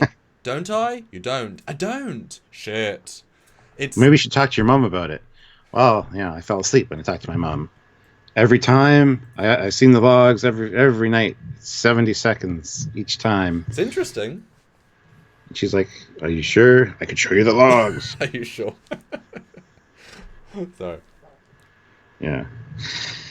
I don't mind the scene. It's just we know, you know what I mean. It's too slow. It's not, you know. Yeah. I'm getting to the point with Narek. I'm like his sister. I'm like, please just get on with it. Hurry up. Yeah. Stop taking your time. We also do learn, I don't remember which scene, I think we've passed it now, but we also learn it's been 2 weeks. Yeah. He says later, Hugh says to Picard, it's been 2 weeks since the Romulan guy got here. And that was when Daj died, assuming they're conducive at the same time. So it's taken Picard 2 weeks to get to this point. Yeah. That's actually quite a long time. And if Picard thought Daj was in danger, it took him 2 weeks to, like, that's a long time. Well, makes sense for everything that's happened, though. Like, if it was 2 days, I'd be calling bullshit for sure. 2 weeks, not a problem. 2 weeks travel time, stopping to get Eleanor, trying to figure out where she is, convincing Raffi. I mean, there's so much that happened. I think 2 weeks is very plausible. Still a little bit fast, given the amount of travel. Because then you're saying you can travel from Earth to the Romulan border in less than... Because 2 weeks is from Daj's death, not from him getting a ship. So that'd be a week and a bit. And that's not very long. So you're saying a fleet from Romulan space could get to us in about a week? I mean, maybe, but that does seem pretty not a long time.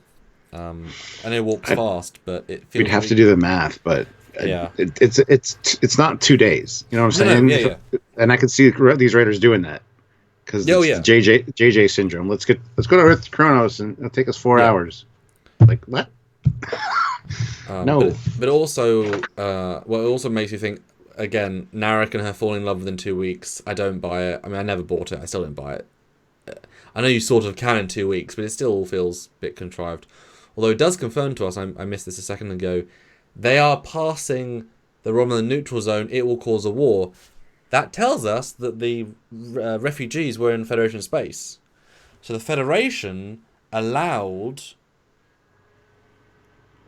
Although they could be in the ex-neutral zone, I guess. But then...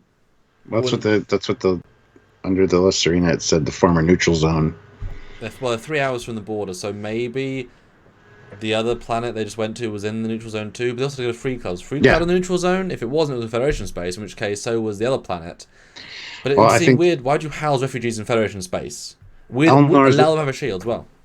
Elnor's, where we got him from, was either the neutral zone or Romulan space. Freecloud, well, it's not Romulan space because they're crossing the border this week. It would have caused war, so that wasn't Romulan space. We know that. Can't have been. Oh.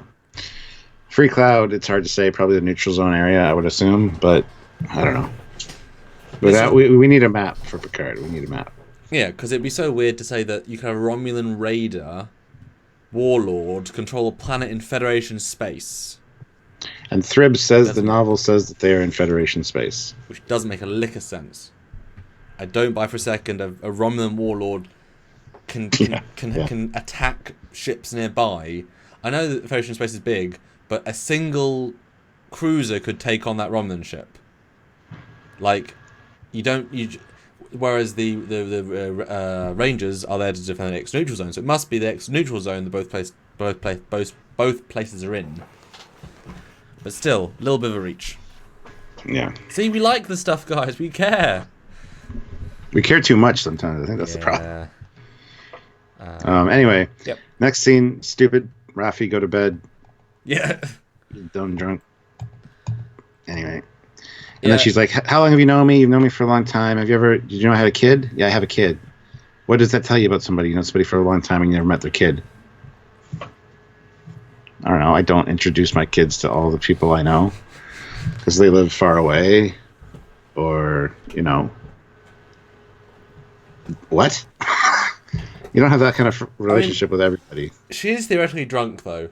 To be fair, or she doesn't really play drunk. She plays just kind of like sad, dopey. Yeah.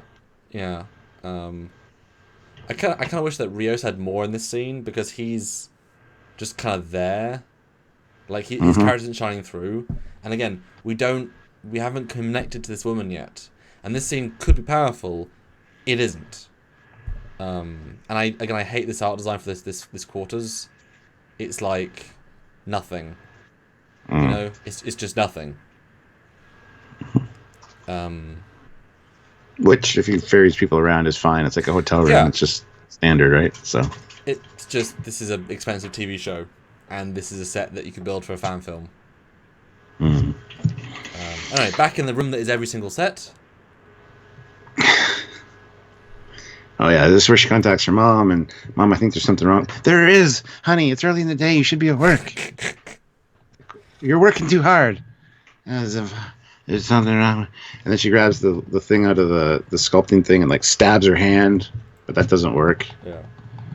Oh my god, it's really frustrating. And then at the end, where the hologram's like big smile, and then it resets to like it just. I don't know.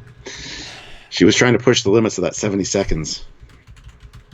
Yeah, this scene, it's fine, but it feels like repeating themes, stories, visuals, again.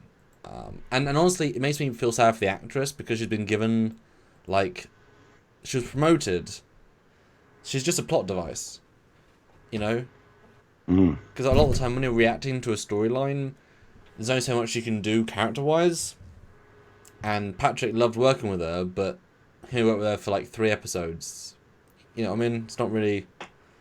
And these scenes are really easy. I mean, she really wasn't on set for that much of the time. Yeah, I mean, this scene's fine. It's fine.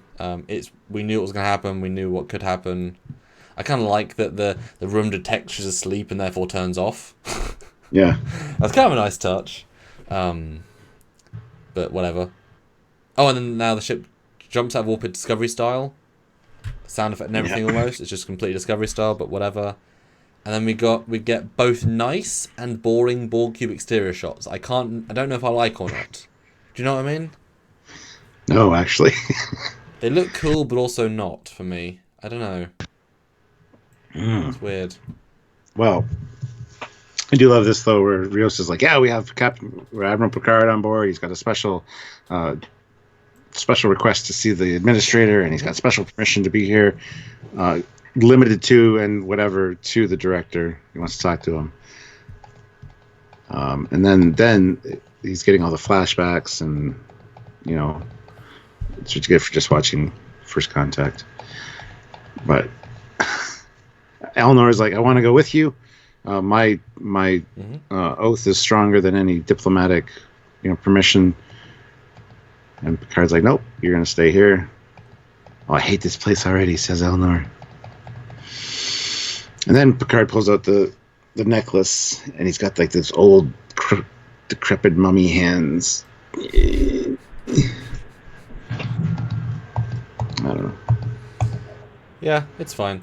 I like Rios in it. That's my takeaway from the scene, honestly. Yeah, and Dahlia wakes up, or Soja wakes up. And then she goes a bit crazy. And this scene, I literally just skipped it when rewatching it today, because the entire scene is one thing. 37 months. Yeah. Or 37, months, yeah. But it's very long for the same payoff. And she scans everything from her childhood, and it's really cool. The lunchbox that the pictures are in is The Adventures of Flaughter. So. Oh, is it? Yeah. Oh, that's take a look clever. at it. Where do you see a picture of the front of it? Well, I thought I got a picture of it. Hold on. Because that's a truly great reference. Yeah, right there. Right after she pulls it out. It's S5. Oh! Yeah. Ha! So she pulls out all the pictures from that, and that's a reference, of course, to Voyager and Naomi's holodeck program, Slaughter. See, that's the shit that even I wouldn't think of. Yeah. That's well done. Well done, then. That's not Naomi Wildman. That's a new kid, but the same. I hope the guy got residuals, because that's him after 20 years. Oh, well done, them. Now, the problem I have with this scene is she scans all her old shit, but she doesn't think to scan, I don't know, the chair, the bed, because it kept saying the same number. I'd be like, this freaking thing is broken. We need, like, something to test it on. That's true, actually, yeah. And she finally ends up by scanning her necklace, which is, like, the most important thing to her that she's had since she was a kid or whatever. So 37 months. Because actually, I love what you just said there. What if it was a prank, and Narek just put the broken one in her room to mind screw her? Like, scan the floorboards, scan the bed sheets. Scan yourself. Wow. It would say 37 months. Well, wow, would it? No, I don't think it would. Because why would you make everything at the same time? You should be older, I would assume. Oh, and my dad pointed out that she says at one point in the dialogue that she's been alive less or more than 3 years, but 37 months is like she doesn't. The number is more than what she says, which means she can't count months to. She like rounds down, even though the months are more than 3 years. She doesn't know math in the script. It's fine, whatever. Small thing, but she doesn't know math. I thought, boy, this device, why the hell are they wasting budget on a hologram? Have a screen. I mean, it feels like such, and she's pushing it like, what is there a tactile feedback to pushing it? It's such a waste of money. This in particular thing, like scanning is fine, but just have a tricorder. I was waiting to see a tricorder. Not why has she got a custom radiometric dating scanning device? Just have her have a tricorder, like with a screen. Save yourself $80,000 of rotoscoping and motion tracking, and then you can sell the prop on StarTrek.com along with the necklace and the furry toy. But yeah, the scene's way too long. I just literally skipped it because it's the insane payoff. I want Adventures of Slaughter lunchbox. Cool. Yeah, it's cool. Okay, so yeah, that happens, and I don't know why she decides to rip the picture, but okay. Just emotional. You think this would be a time where you'd call your sister Dodge on Earth because they talked, because that's how they found out that she was off Earth. Because that's when you would call her and say, "Oh, there's no answer. I want to talk to my sister." Dodge, I'm actually 3 years old. Are you? What? It's like her lack of caring or asking questions about Dodge is concerning to me. Unless it's a programming thing that her mom AI did to just kind of like have her ignore the situation. But do you want to know why, Stuart? Why? Because the character's not important, so we're not going to mention it anymore. Who? What? When? What? Yeah. Yeah, that's what I thought. I mean, that's fine, but, We got another PayPal. PayPal. If you want to super chat now, please do, and we'll read out your comments. Yes, but Jarzia gives us $5. It says, Narek says, all transmissions to and from the cube are monitored. Picard said he was going to Nepenthe over open comms. Romulans know where he's going. That's a great point, actually. I mean, you could argue, though, that maybe the comm badges were shielded. Encrypted. But then how do they get through the shields? The reason they'd let them through shields is because they've been monitored. Yeah. But, I mean, as we said in a thing earlier today, you can't beam through shields except when you can. Oh, wow. Exclusive CBS... Discovery just announced season 5. Oh, really? Huh. As we're doing this live, guys. There you go. 3 weeks ago, they revealed that season 4 will start filming in July, and now they plan to shoot season 4 and 5 back to back. Huh. That's cool. Interesting. I mean, to be fair, if you've got standing sets, then you can make it cheaper. Maybe they knew a fight. Maybe they realized, wow, our best arc is in the future. We're not playing Star Trek Sandbox anymore. Let's do a 3-year arc. Anyway, I'm back. I was gone for a second. Weird. God damn it. Sorry, what? I was just saying that you're shooting seasons 4 and 5 back to back. That's why they announced up to reporting on stuff until it's. Yeah. Michael Kurse. That announcement broke the stream. Yeah. Joshua Clark, $2. Anything to the standalone Pike Enterprise series? Nothing concrete that we've heard. So no. So I loved a post. Like Giant Freaking Robot posted, exclusive Captain Pike and thingy show coming, as the clickbait. But suddenly read it, they say an inside source has told us Captain Pike is definitely coming, but it's not announced yet. It's like, I mean, they've had that news for like 5 times in the last year, saying reports coming in.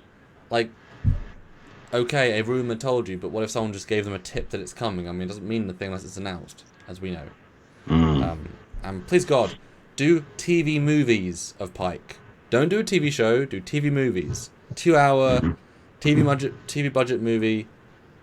Classic adventure story. No villain. Nice, cheap, affordable, but a spectacle. And if the first one goes well, all access exclusive. Second one, cinema. Don't need to do an 300 million movie. Do a 15 million. You know? Mm-hmm. Make it clever. Mm-hmm. Come on.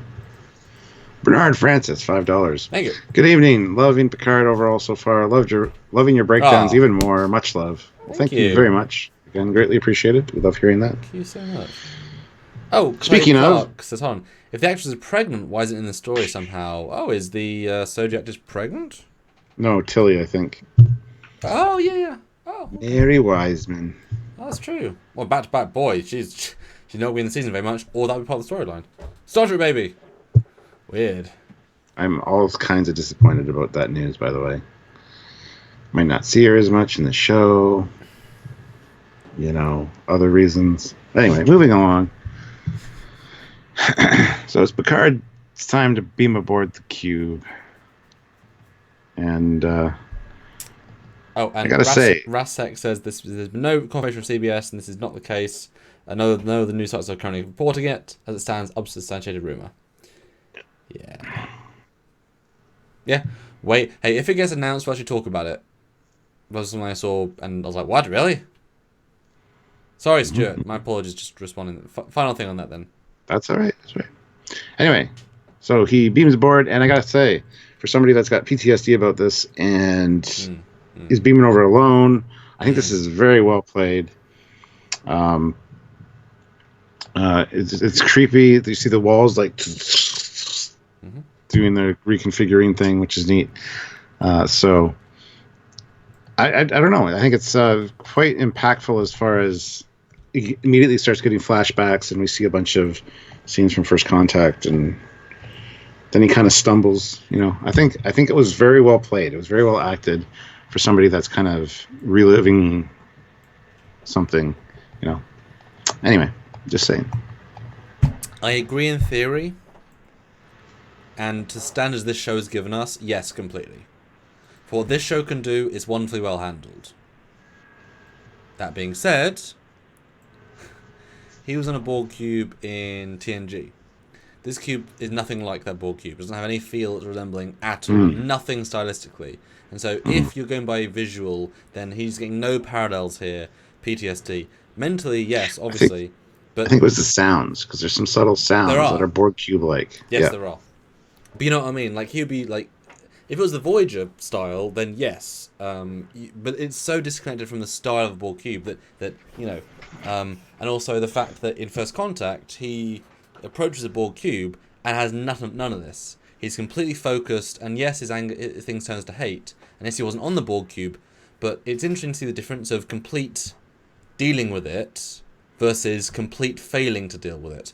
What I think you can explain that being is that he's now 25 years older. He's much weaker in every respect, and he's not leading anybody. He's a person doing a thing. He's not a captain, not in his prime, but a captain leading a mission to save people. He's now dwelling on emotions rather than dealing with them in a professional way. That's why this affects him like it's never affected him before.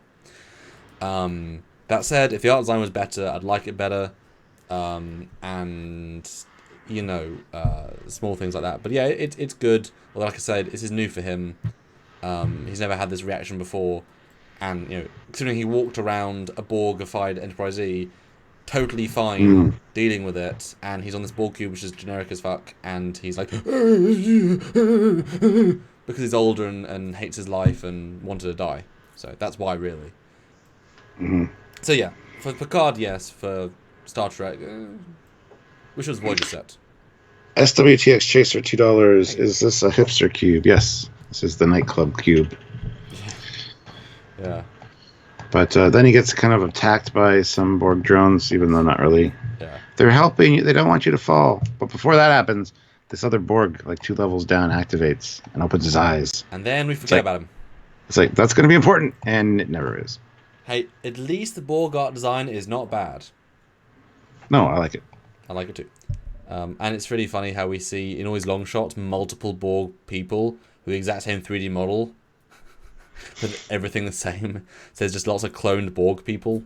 So like I said in our predictions, there must be the Stasis Cube people. But I joked to you earlier, it would have been great if that Borg guy like stood out of the alcove, stood up to, Locutus, can I get an autograph? Hello? Are you coming back? Yeah. Looks back and it's like, welcome back, Locutus. It's like a sign banner. with like cobwebs on it. Yeah. Captain Picard Day, Locutus Day, he's back. And all the Borg have signed their name. 2 of 12, 8 of 15. Just random numbers over the whole thing. Yeah, that's good. And it's like, yeah. but the sign's like the entire length of the cube because there's so many Borg that got to write that name. But no, I think this moment's actually quite nice with them helping him and Hugh comes in. It's actually quite effective, I think. It gets full credit from me. Yeah. Fleet Pass Swiftback puts in $2. Enjoyed this drone. Thought it was a flashback. Definitely not a flashback. But anyway, then Hugh pipes up and they just don't want you to fall. Picard kind of realizes what's going on and he's got, some Frankenstein monsters helping him.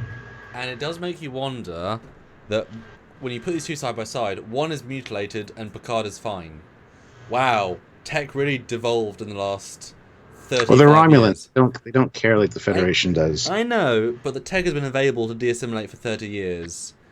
Plus, yeah, I agree. I was going to say, plus they might have been Borg for a long time, but so was 709. It's just the Federation likes their aesthetics. The Romulans don't care. I would have preferred if we had the 709 Hue treatment where you can fully repair their face, but some implants can't be removed. That, I think, is a better way of doing it, like with Hugh, because you know he's a Borg, and yet he's repaired. But he's got the scars, and like that, I think, is the perfect way of approaching it. For me. It's simple but effective. And they literally hug. Yeah, this was a great scene. But remember, Stuart, Borg never change. Yeah, exactly. You know what I mean? It does feel a bit daft when you watch this scene, but this is Trek. This is lovely, and it's a guy that likes him, that respects him, and he says, from this moment onwards, I'll help you however I can. He does the thing that Picard does to Daj. I knew your father. From now on, I'll help you do whatever you need to do. He was like, I'll do what you want, Picard. Hello. Yeah. I'll help you. Great. Bernard Francis, $5. Thank you. Aside from the cube interior, they got them right for the most part. Sounds and drones were excellent. Yeah. Wish we would have saw more drones, but yeah, seriously. But that's money. I mean, then you can tell the budget wasn't spent on some things.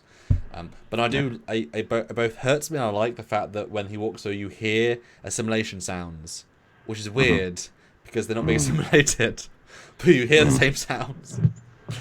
Why? Why are we hearing for us, for the sound? audience, for subconscious reminder. Yeah. But yeah, this is lovely, and Hugh's great, and I mean, boy, this actor should have been in more. He's been underused so much. You know, he sells this very well. I want to see more of him. Just saying. Oh yeah, we need some lens flares. Some very bright lights. Yes. Terrible corridors. Yeah, but a great conversation. This is well scripted and well acted, talking about, bringing the Borg back, and it's fantastically done. And Picard's coy. He doesn't want to be recognised. He doesn't want to have eye contact with them because I think he feels guilty that he got away. He escaped. And also, he could have, I think even though he learned this lesson, like I said, decades ago, he's re-remembering that these people are people, and he helped kill lots of them, and these are people that he could have killed because he didn't think of them, as people at the time. Yeah. Well, I love the line he says to Hugh, too. He says, you're showing the Borg for what they are, victims. Like, his stance has really gone 180. But that's what bugs me, because he had that stance 20 years ago, except killing his own crew member once. Like, he knows Hugh was a victim. He was a victim. Like, in a family, remember Troy was like, you need to accept you're a victim of this. Like, it feels so disingenuous to me because he knows this. He was a victim. For him to forget that is ridiculous because he's a statement to this. Strychnine keeps saying, it's the aromatic syndrome, guys. Yeah. We're not convinced he still has aromatic syndrome because he could have got that treated. He still has the front parietal lobe or whatever it is problem. We're not sure of what it is. It was never said to be aromatic syndrome. It could be something else. I don't consider that to be anything about anything.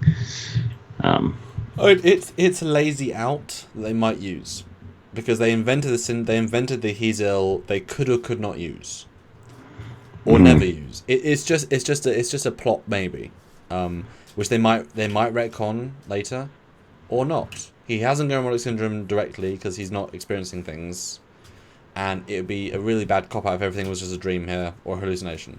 That I think is too weak a cop out. I don't remember what TV show it is, but there's a TV show from the 80s, I think, where the last episode it reveals that it was all a dream and they worked at a grocery store. Dallas. Yeah, and no one liked that. It's like, wow, you ruined everything about the show. Good, well done, guys. It wasn't a grocery store thing, but Dallas had a dream sequence where JR wasn't shot. Yeah. Kind of pissed people off. Whichever show that was. No one liked it, so that would be a big cop out, and can't see them doing that. Life on Mars is what Colin says. No older show than that. That is a similar one, but it was an older show. Anyway. The Hugh's cute. Oh, and then Hugh's great. Yeah. And then Narek shows up in Soji's room, and she's like, everything I own is only 37 months old, 3 years old. And he's like, so you have an explanation for this? Like, I don't know. I thought this was actually pretty well played, actually. He gives her a hug. He's like, it's okay. It's going to be okay. I'll help you.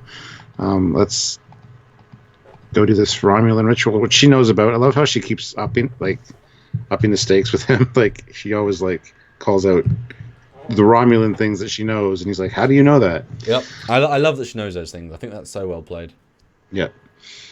So. Is that her phone case in the scene? Where? I've got it on this. I've got it on the stream right now. Behind her coffee mug, there's a very phone-shaped thing standing on the table between the cup and the other cup. It's exactly phone dimensions, and it could be a phone case. It does look like a phone case, but at the same time, it looks like something on a stand. It's got like a little. It does, yeah. It's just a phone. Sorry, small thing. There's also this. There's also no. Yeah, no, I like this scene's fine. I like this scene because he is controlling the shit out of her. He is completely taking her through this. Everything from this moment onwards, he is leading her to a destination, and she is not able to deal with. Like, she is so blinded by what she thinks he is and who he is and what he is and how he feels that she's accepting everything. So I like it because of that. This is the payoff that we should have got a little while ago, but differently paced. No, it's good. It's good. I like it. We got another PayPal from Jarzia. Oh, thanks. $5. Seven and Picard were just one patient on their respective ships. Crusher, the EMH, had the time to get it right. Cubes have at times been said to have over 100,000 drones on board. So the priority might just be to get enough implants removed to get them functional again and patch up their faces later. We do see one guy getting his scars over his eye fixed and another person being fitted with a prosthetic hand. It's a quantity over quality thing. Eventually, aesthetics will be addressed. Yeah, that's good. No, we mentioned that in a previous video where we say, yeah, it's the Romulans aren't, they don't need to do the Premier treatment. It's just the the insurance doesn't cover premium. It just covers the basic get you back on your feet package. It's true. It is true. It does still feel a bit weird. It'd be nice if there were more stages. Although one person did have hair, so there was someone with hair. So there are different stages. Yeah. Actually, I like the way the scene ends though with them holding hands. I thought that was nice. But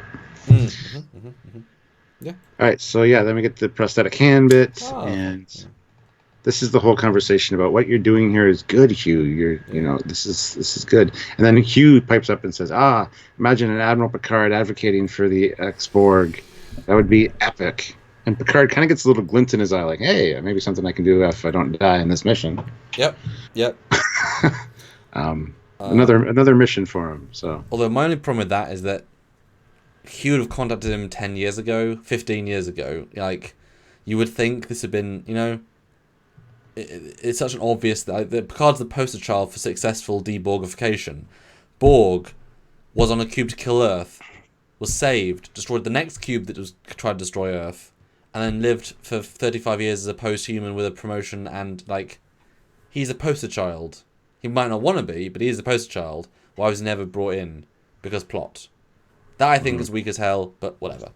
It works for this moment, it just doesn't work in the timeline. Oh, and also, look, it's the room, there's every room again behind them. Yes. Every single room is this room.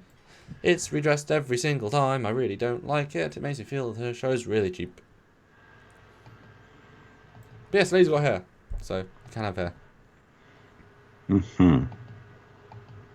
And yeah, the scar removing thing's actually quite nice. I like that they dwelled on one. They humanized it even more.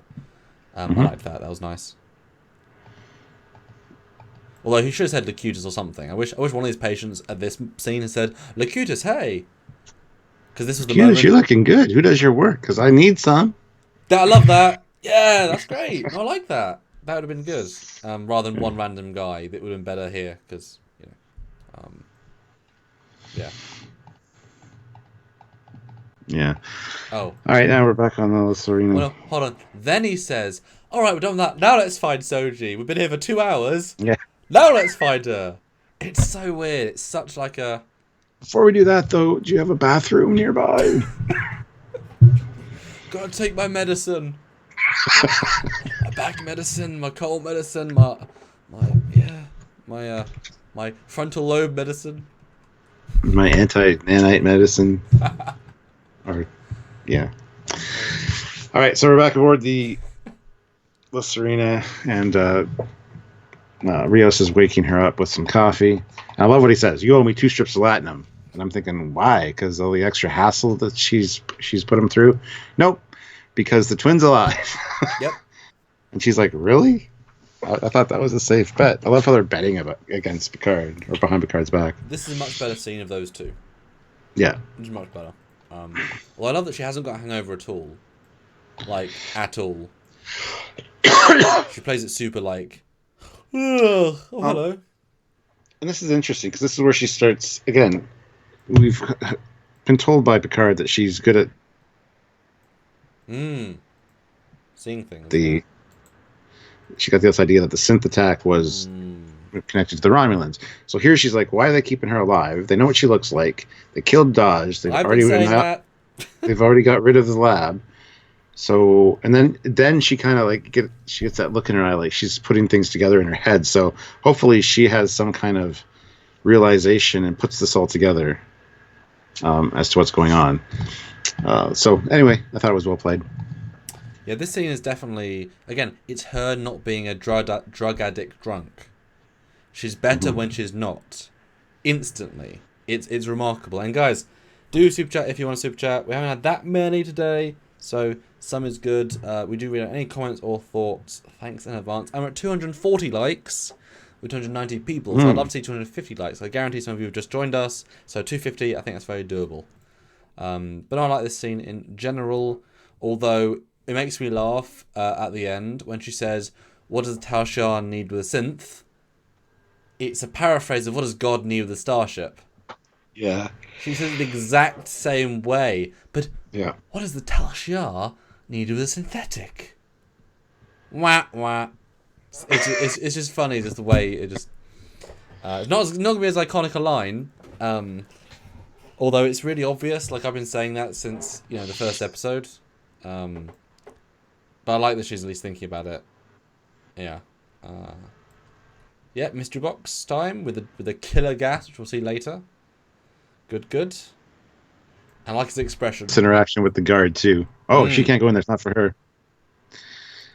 Well, there's all mock. It's not for the round ears. And the sub-commander's bars are not for idiots. You risk losing them. Wow. Oh, okay then. Yep. No, it's good. And what's nice that she can speak Romulan, so she knows what he said. Yeah. No, it's good. And I like they're like senators even, like higher ups in the Romulan, chain of command, looking like, excuse me, what is she doing here? Excuse me. It's good. It's good. I love his expression walking up to the room. He knows he's going to kill her. You know, he knows he's now going through the unfortunate motions. This is some of his best stuff, I think. Especially at the end. Yeah. Anyway, they get in the room. It's the same room, Stuart. Same room. They've now put things on the walls and they've put the thing on the floor, but it's the same room as every room is this room. But he gives her his real name, which I don't know and I didn't write down because I don't care, and he's Narek. So it's like Chaim. Yeah, it's Chaim. It's like Hyman, but it's like Chaim. No, it is because I wrote Drahayim, but he said it again. It's like Chaim. Chaim. Yeah. Bernard Francis sent $2. Come on, y'all, pony up and spend $2. It's true. Yeah. $2 is our appreciators is.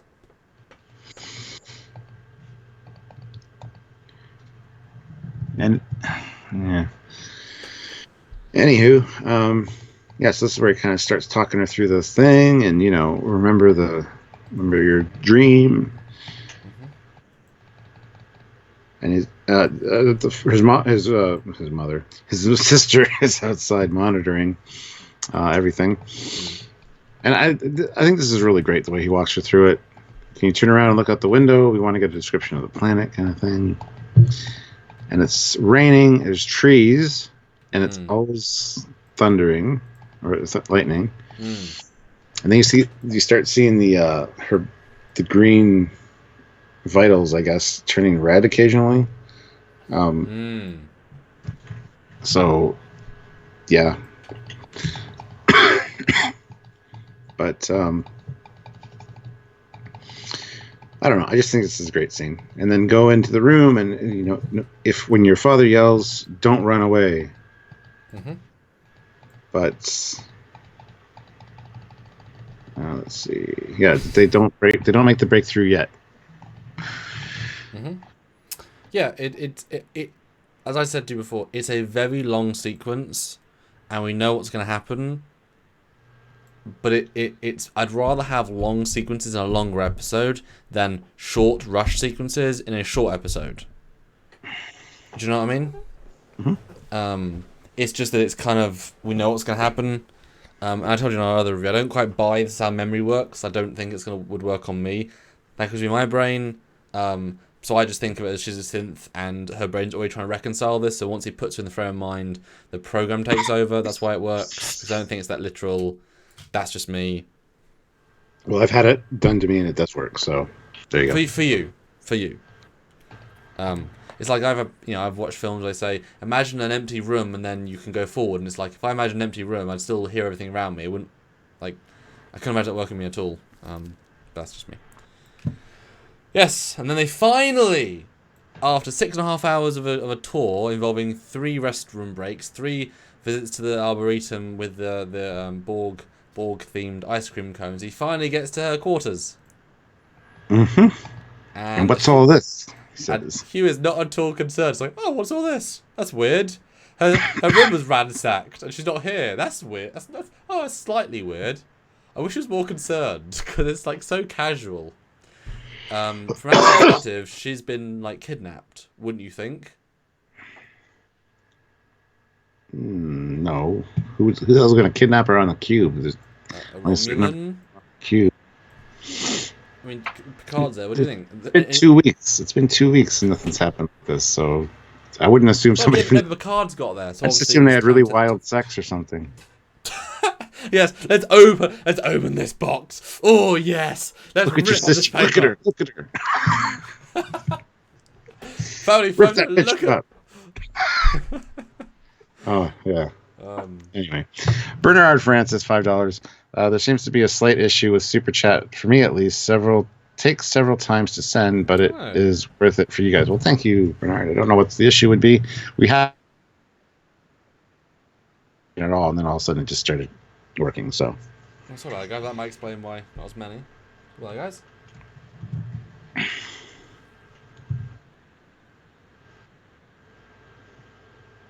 Oh, yeah, okay, good. Oh, then he tries to find her, and she's now off the signal. Although you might assume that they might say she could be dead, because no signal means she's either dead or hidden. Hidden probably means kidnapped. You know, it's like I said, the alarm factor is not quite here with these two, because you would think, I don't know. TRM59C, puts in $3. We're the TNG Borg pre-nanite tech, whiteface.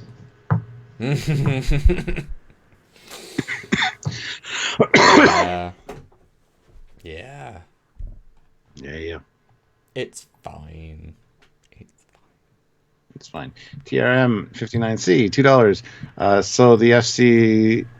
So was FC a Borg makeup retcon or new technology? First contact. Could be, well, it was obviously new makeup for a bigger budget and to make them more scary. But yeah, it could be explained as new technology that the Borg assimilated. I mean, it was quite a few years, and also the Best of Both Worlds cube was somewhere random, whereas the other cube was sent directly against Earth. And you assume they'd send a newer cube with more advanced things. So I could, and we also, with Anti-Trek, had talked how the Borg and engineering that were gas killed actually had full metal skeletons, pretty much. And we surprised him with the answer that they were like armored Borg, where they actually have endoskeletons that they can survive more, because they're her personal drones that she beamed aboard.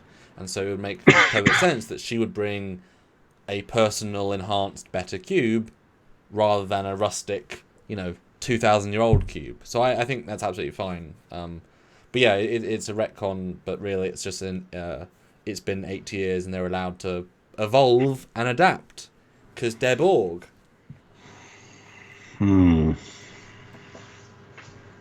Anyway, back to the remembering scene.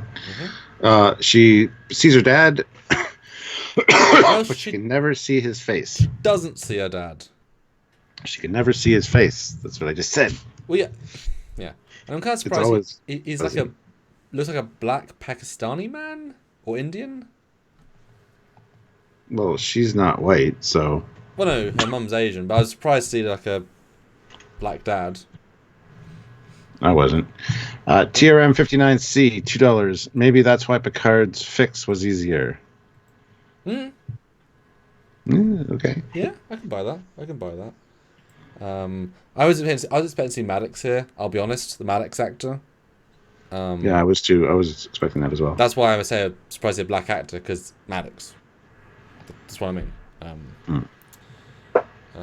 But yes, he talks her through to get through it, and then one of my favourite visuals is a wonderful 3D model of Daj on a thing as a Pinocchio doll figure. I love it. I love that visual. I think it's very clever, very simple, very effective, and as a brain understands, it's an understandable concept. I love it. It's great. Mm-hmm. It is a fantastic visual. Confused a lot of people though. Why was it made of wood? Well, this is a dream.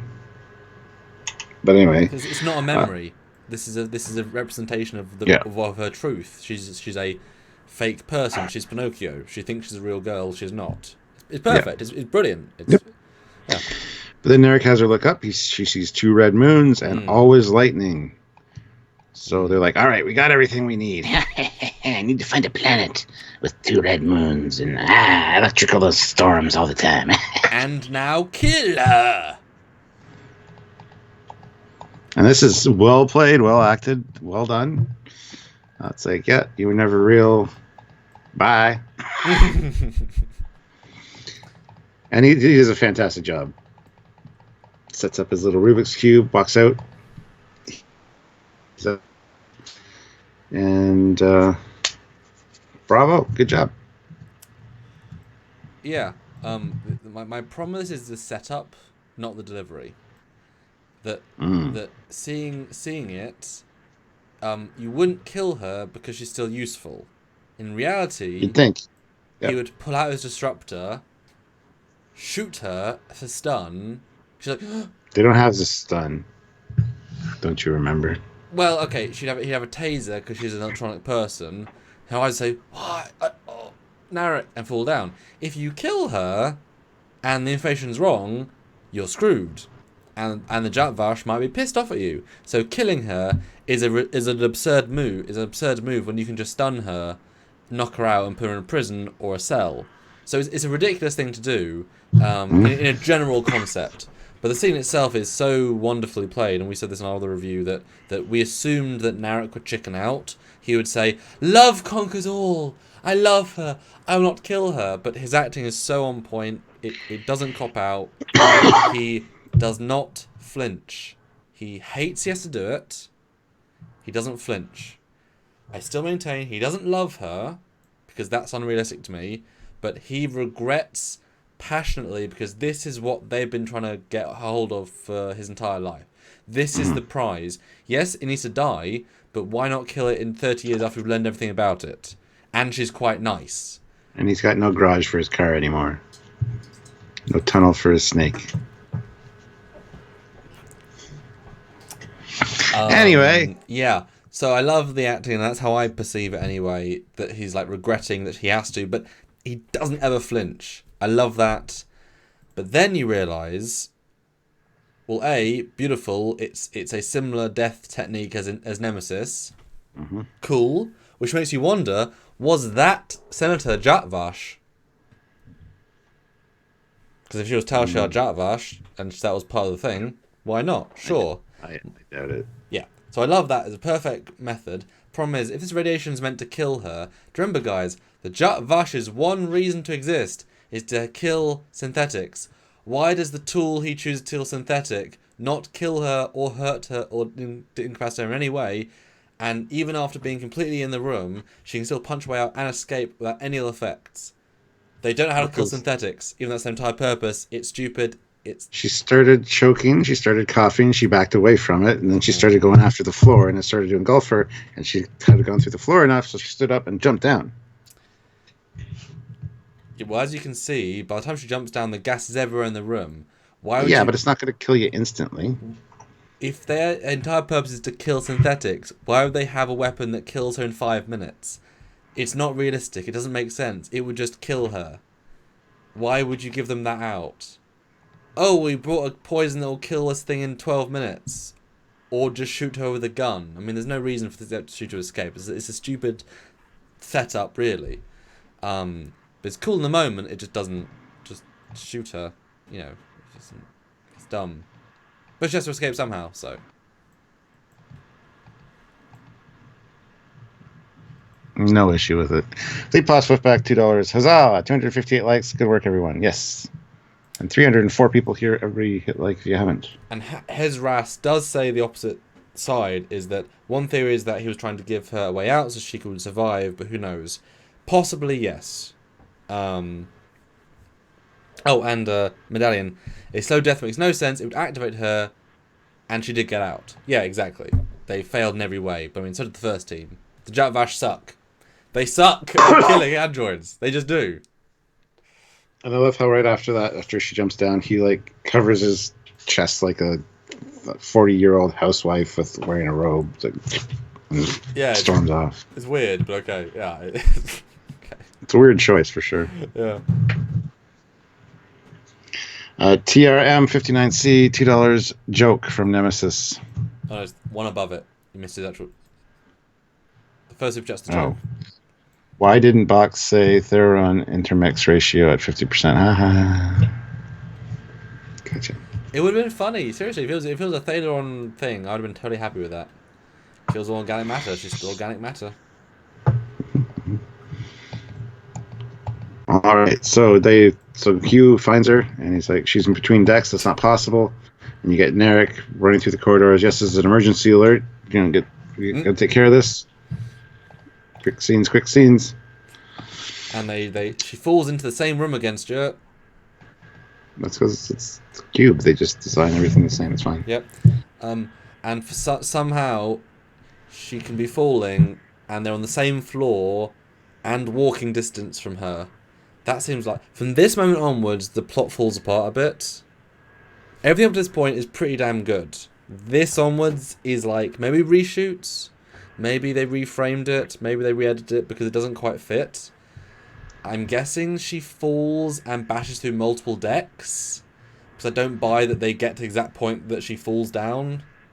It's very like filmic nonsense. Does that make sense? Mm. it doesn't quite make sense, or it's a massive coincidence. It's as much as Han Solo is in the same system as the main Falcon is. They knew where she was because they saw her in the cube thing, so they started heading that direction. But yeah, her coming through at that time is I mean, she's falling for less than a minute. I mean, it's a TV storytelling trope. But it's a dumb thing. They could have done it better. Like, been fine if, like he said, emergency beam, like simple thing like that, or they beamed her out, or there's better ways of handling it than they converge at the same place with no effort. Oh, I said that during the thing. I said, so in the script writers' room, they say, right, so how does Picard find Daj? Super easy, barely inconvenience. There we go. Doesn't matter. Move on. Mm-hmm. Yeah, and then he's like, I couldn't help your sister, but I can help you. Come with me. And just, for Christ's sakes, go with him. Yeah. Don't stand there. Well, no, she doesn't know him. You know me. Well, this one doesn't know him. This one doesn't. I know that, but she's got George's necklace. She's obviously in trouble right now. She needs something. But the problem is, I love that she doesn't go with him, because the only person she's ever liked is Narek, and he just tried to murder her. Why the hell would she trust anyone right now? Except for the way out. But, like, yeah, I've known 3 people, really. This guy is now saying leave. I don't know. He has my dead sister's necklace that might be dead. It's just because he kind of forces her in a sense. But, yeah, hesitation. And Eugene sent us a PayPal of $37.97 Canadian. Oh, dude. Awesome, man. Thank you. 8 out of 10, good. Mm-hmm. Well, 8 out of 10, good. Soji Narek plotline has good writing and nice pacing. Finally, a plotline is localized in place, time, and action. Stewart acts like Picard, even though it's first contact nemesis Picard.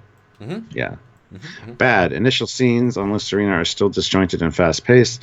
Even the best one, the one with the plan, is fast and full of Deus Ex Machina, or exposition, he says. Still better than the rest of the show so far. Too bad they've finished Soji Narek plotline. This was the only one where this in medias feeling was working. That's it. Cool. Thanks, Eugene. Can't say I agree with everything there, but always well said. That's Eugene, everyone, our regular contributor and smart man. It's awesome. Picard should have said, "Do you not know a jailbreak when you see one?"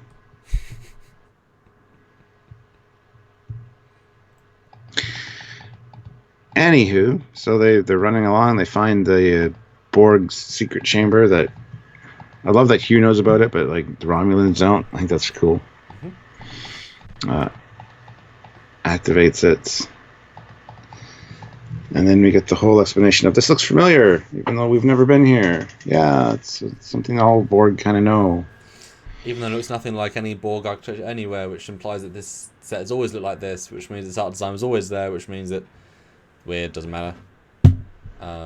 Which does imply this is the Queen's chamber, not just her transporter room, even though we know what the Queen's chamber looks like, and this is nothing that the Queen would need to survive. Because normally in the middle of the room you'd have the Queen's reconstruction unit. In the middle of the room it has the beam unit. So this is not a suitable room for the Queen.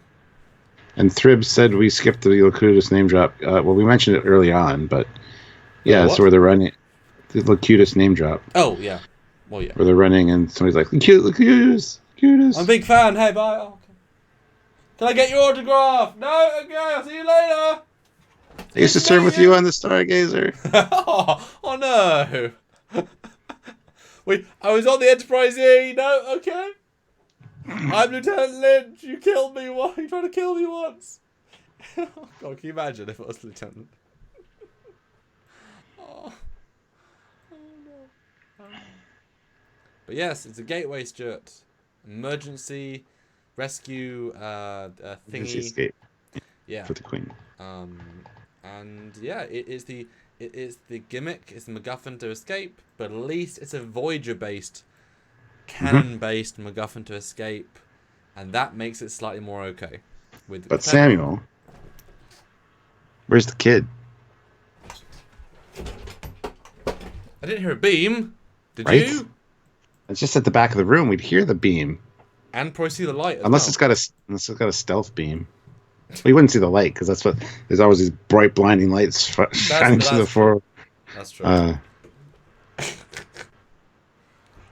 Yeah, it's a weird. That's a weird moment. I mean, again, like I said, this last 6 minutes is not its best. This drags the score down. It's not well written. It's not smart. It's the next episode setup scenes. Yeah, exactly. It's not good because and I did watch back because you were thinking, I think, more that Jurati helped him. I wasn't thinking that. I never once thought that. Oh, okay. That's what other people were suggesting.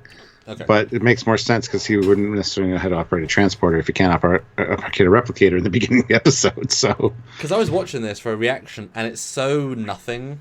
Yeah, it's just like a pan over her face, and she's like. But it could be like, I didn't do anything, or fuck off. Yeah.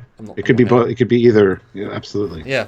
So I mean, he might have used a transporter. He might not have. But the problem with him beaming in, and what I talk about that in a minute, it doesn't quite make sense. But we'll get there. Joshua Clark, $2. Perhaps the chamber has multiple configurations. I would totally buy that. Hugh just set it up for the escape procedure. That's fine. It's configurable like the walls. So. Yes. But they should have been smarter and had still the queen rebuild thing in the middle, and then a side wall come up. Just they could have been smarter about it rather than just redressing a set and built this. TRM 59C, $2. Picard be like, oh, I could have helped Ensign Lynch. Yeah, I'm sure he's thinking that. Yeah, shouldn't have shot him to death. But it's true. It's a horrible way to live. And then, yes, you get this very, very bad edit, which I didn't see the first time round, but it cuts from them working out the what's it called, trajector, the Sicarian trajectory. Yeah, and then it awkwardly cuts to 3 guards at the entrance to the room from a very long corridor saying, "Hold it." Yes. And then Elnor jumps from the ceiling and stabs all 3. Then they're all surprised they're there. Yeah. And it's like, how did 3 guys sneakily nothing? It's the worst editing. This feels like a reshoot scene because we know that Riker and Troy weren't in season 1 originally. They wrote them in, but it implied in next episodes that they're going to go meet them, and that's the point. That's the safe place. He's going to where they're living as a safe place. In which case, is this entire sequence a reshoot to allow them to get to Riker and Troy? Because it's so random, these guards would have shot them from the end of the corridor, or it's a really bad edit. And how the hell is Elnor here? And how do you know where they were? And how did he get into the ceiling? And what? Why? And who? And it's a very long corridor, Stuart. And why? And how? And how do you know they were there? And how did the Romans not shoot them? And how did Daj not hear them? And how did Hugh not hear them? Because he's a Borg enhanced. And how did the scanners that could scan in a second not know they were coming? And how do they know they were there? And why did they not beam in? Or beam them out? It's not a clever scene. So many questions. So, yeah, Elnor gets shit from Picard, and then it's like, well, I saved you, kind of thing. And it's like, oh, we gotta go. And then Elnor, I release you from your pledge. I don't wish to be released. I'm going to stay here for some reason. Just come with us through the gate. Hugh's going to stay regardless. Hello? Unless he's decided he needs to protect Hugh. Because Hugh's a friend of Picard's. Because Hugh might have got shot right away if Elnor wasn't there. Silliness. Yeah, the logic is I need to protect Picard, so I'll go with them in case they come after him. Because he can't protect himself. We've seen that. And Soji can sort of protect herself, but he doesn't know her in any way, so there's no way of justifying that he. And they didn't make the they didn't say, it can only take 2 people at a time and then it takes an hour to regenerate or something stupid. There's no line like that to imply that only 2 people could go through, so that's why Soji and Picard went. There's no reason for him to stay. There really isn't. Because the true fact is that he says, I'm going to give you... Because Hugh says it'll take a few minutes to shut everything down and erase the records. Then he walks out of the room, which means that it's on autopilot. It's automatically erasing things. It's already doing it, yes. It's already doing it. But you're right, the guy said they already contacted the ship saying they know where they're going. Plus, the Serena needs to get to them anyway, which means they'll trace them anyway. But Elnor will stand there with Hugh in the corridor. The guards will turn the corner and then shoot him. Yep. And he'll abort them all of 1 second. Whereas if he goes with him, he can help protect him. So the only reason he must be there is because the next episode, as you pointed out, that his absolute candor accidentally let slip where they're going, the information that they need. It's a pure plot thing, and it's incredibly broken. It's very, very strange. Very, very strange. Bernard Francis, $5. Thank you. Let me at once say, without point, pace, or any petty 2-bit procrastinations, that Trekyards is my favorite channel. Just wanted to hear you say this. There's lots of big words. I stumbled over them. Thank you. Yes, thank you. We appreciate it. And Haimu says, Hugh had to shut the device down and erase the records, so Ninja Guy had to guard him while he was doing it. But the wall already closed behind them, and Hugh had his thing that he had to slap on to open the door, which was hidden. So the Romulans might not know how to use it. So, but it's silly. And if he had a pad and was doing it, he just stayed in the room to deactivate it.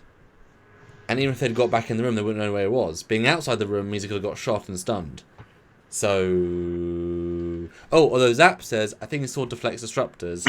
That's what my dad said in the second viewing. I mean, it must. I mean, seriously, they're going to do that. They're going to say it can. Because why the hell do you have a sword otherwise? Ugh. Anyway, so Daj and him go through. Easy peasy. She trusts him. They're now back together. And then. The best line of the episode. Yep. Please, my friends, choose to live. That is great. That is worth the dumb plot hole of him beaming in, because it's great. But seriously, look how big that corridor is. Yeah, I know. It's a massive corridor, and he's there with a sword, with a range that's not the size of the corridor. It's not big. Yeah. Next time on. Wow. Which we'll talk about on Wednesday. We'll do our predictions, but that's it for this episode. Yeah. I'll give you my quick review. And Loved it. Has this scene by scene changed anything? Because it's certainly brought out a few more of the flaws slightly. Yeah, a little bit, but it's still the overall feeling. Like, I've seen this now like 6 times. So, felt Star Trek. Picard felt like Picard, which was nice. It was good to see him be Picard for a while, not an old man all the time. So, and it had that satisfying feeling of I just watched a Star Trek episode, which means a lot. So, out of 10, I'm giving this an 8.5, right off the hop. Boom, 8.5. By far the best episode so far. I can't remember what I rated number 1 at the first episode. Probably a 9 out of 10 now on me. Yeah, it'll have to be revised. Oh, I've frozen. But that's the thing. We'll go back and at the end of the season do a very, very fun drunk chat, and we can. Yes. So don't think about it. Just give a score. Although because I'm going to do this, give me a score for Trek and for Picard. I do think this is the first one where it can now be judged on both. All right, for Picard 8.5 out of 10. Okay. It's not going to change for that. For Star Trek, it's going to get 7. Oh, wow, okay. So top tier TNG. Yeah, this could be a Borg 2-part episode. It would have been fine. Cool. Yeah, so for me, like I said, this one is good, but I walked away thinking it's okay. I think the end is a really weak end. It's fun, but it's dumb. And so you leave it thinking that didn't make a lot of sense, and so that's the feeling you're left on, right? But I think up to that point, rewatching it, it's definitely, because it feels more like Star Trek, it's actually got Picard as the primary. He's rarely actually the primary. He's given the most to do. It's a focused episode. with some good bits of lore, with some good acting, with some interesting character beats. Like I said, I think the ending lets it down, but it was just a plot thing, but it could have been handled better. It's a weird one. It's there's nothing that I love in it. Nothing I hate in it. And I just find the plot hole with Elnor funny, really. It doesn't annoy me that much. For all of Trek, I'll go first, because for me, that's why I say it's okay. I think it's like a 4 out of 10 for all Trek. Yeah, it's fine. It's alright. Which I think is pretty good, because the other ones are not. It's like, Picard episode 3 is like a 1, 2, they're not good for all of Trek, you know what I mean? For Picard, I haven't really even thought about. Do I like last episode more? Which I know is polarizing. Either love it or hate it. I think this one people like it more than dislike it. Last episode 7 was better than Hugh in this one, and she rocked the screen more. But they also hurt her character, but she was more interesting to watch. But the story was more dumb, but it was focused. I think I like the last one a lot because it didn't fall into traps it could have. This one, it did everything I was expecting it to do, but none of the mistakes except plot holes. It's a hard one to judge. I'm gonna say 7 out of 10 for this one. Probably my second favorite. Yeah. What was your first favorite? Number 2? No. Oh. No, last week's, I think, is still enjoyment factor. Wow. Okay. Because number 1 would not be on my list, because it's just, you're seeing Picard be his weak old man. It's terrible. I don't like the first one in comparison to this stuff. Last week's was awful. And I know, I liked it. And if you watched it. And I thought the one before that was terrible, and you liked it, so we can go around this all day, Stuart. Let's not be like that. No, like I say, there's nothing I really like. There's nothing great about this one for me, so it's kind of like, yeah, it's fine, it's good. It's a nice watch. I look forward to the next one. You know. But there you go. Right now, guys, you give your scores. Super chat if you want to support us and be read out by Stuart, and not super chat if you don't. Torres 69, $2, 9 out of 10. Fleet Paw Swiftback, $5, 8 out of 10. Definitely the best episode so far. It felt like Star Trek. It made the hair on the back of my neck stand up. Please, my friends, choose to live. Please, my friends, choose to super chat. Glad you said it. So yeah, 10 out of 10, 8 out of 10. 10 out of 10. Come on. The ending. Come on. 7 out of 10. 7 out of 10 for Picard, 4.5 for Trek, 4 out of 10. Less than average is fine. 8.5 to 9.5 out of 10 for Picard, 6 to 8 out of 10 for Star Trek. 8 out of 10 for Picard, 6 out of 10 for Star Trek. 8 out of 10. 8 for Picard, 6 for Trek. Best Picard episode yet. 8.5 out of 10 for Picard, 7.5 for Trek, says Andrew. 8 out of 10 for Picard, 5 out of 10 for Trek. Yeah. Pretty general consensus. Yeah, it's good. And seriously, I hope the next one's a longer one, because this one benefited so much from a longer runtime. My God. Mm-hmm. And I think if I end up doing like a mini little, I might do like a mini PayPal us if you want me to do a re-edit of the season. And I've got like sub goals, because I'd love, because I have to take time off work to do it. So I was thinking of doing a for like $500, I'll re-edit the season into what I think would be a better season. And if I do stretch goals, then more than that, I'll like add a space shot of the Verity warping in, and I'll have a less arena built, and I'll do custom space effects. But how much? How are you gonna get people to watch this without getting? Oh, I'll just make like a Dropbox with like everything available, and just do a download link. I won't post it, but I'll do it available. Because I think it'd be really interesting. So I'd make each episode longer now, because this proves it works better. Reframe them so they're longer pieces, which I think will help. That's the thought I had. So I'd love to see it kind of enhanced, for sure. And I'm looking forward to next week, which is now not that many days away. Yes. Yeah. And Riker and Troy. I hope they use them better than they use Data, Brent. That it's not just a 2-minute scene, that actually they really embrace it. And that they're not just, retired and all this shit. They're actually something there, Yeah. We'll see. Roberto Suarez, $5. Picard reprimanded Elnor for killing the Romulan senator. Then Elnor shows up on the cube, kills 2 Romulans. Picard is happy to see him. That's how these things work. Thank you.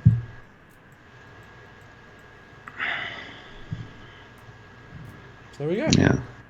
Oh, that's it. Thanks, guys, so much. If you had more Federation ships, I'll give mine towards it. No, seriously, it's a weird thing to do gold, but I can imagine people might want to see it more Federation or more Starfleet. If I do a $3,000 gold, then I can afford to get built some custom future ships and do a new version of some scenes. Because why not? I'd like to see it. See the Less Arena actually at proper warp would be cool. If I'd still build the Less Arena, I'd just add warp grills. I'd modify it a bit. But the other thing about doing redesigns, you can't be disrespectful. You've just got to change where the corporate mandate was make it too different and just put it back into the canon vibe that the corporate obviously didn't want it to be. Yeah. That's all you do. Warp grills, visible weapon turrets, change some of the slight things. You wouldn't change too much. And yeah, it's just an idea ahead. It'd be fun. Wouldn't take that long, I don't think, but it'd be fun. Yeah. Alright, well, I guess we'll see you tomorrow then for another live. We had an idea, but I forgot about it. So we'll talk about that and work out the next one at some point. And enjoy the next normal video. And we'll see you then. That's right. So until then, bye. He's Captain Foley. I am? But yes, I am. Where's the kid? That's the real question. Probably upstairs in his room playing video games. Well not that kid. Gotcha. And he's Commander Cockings. I meant the 27-year-old ninja. I didn't mean your 15-year-old son. Night, everyone.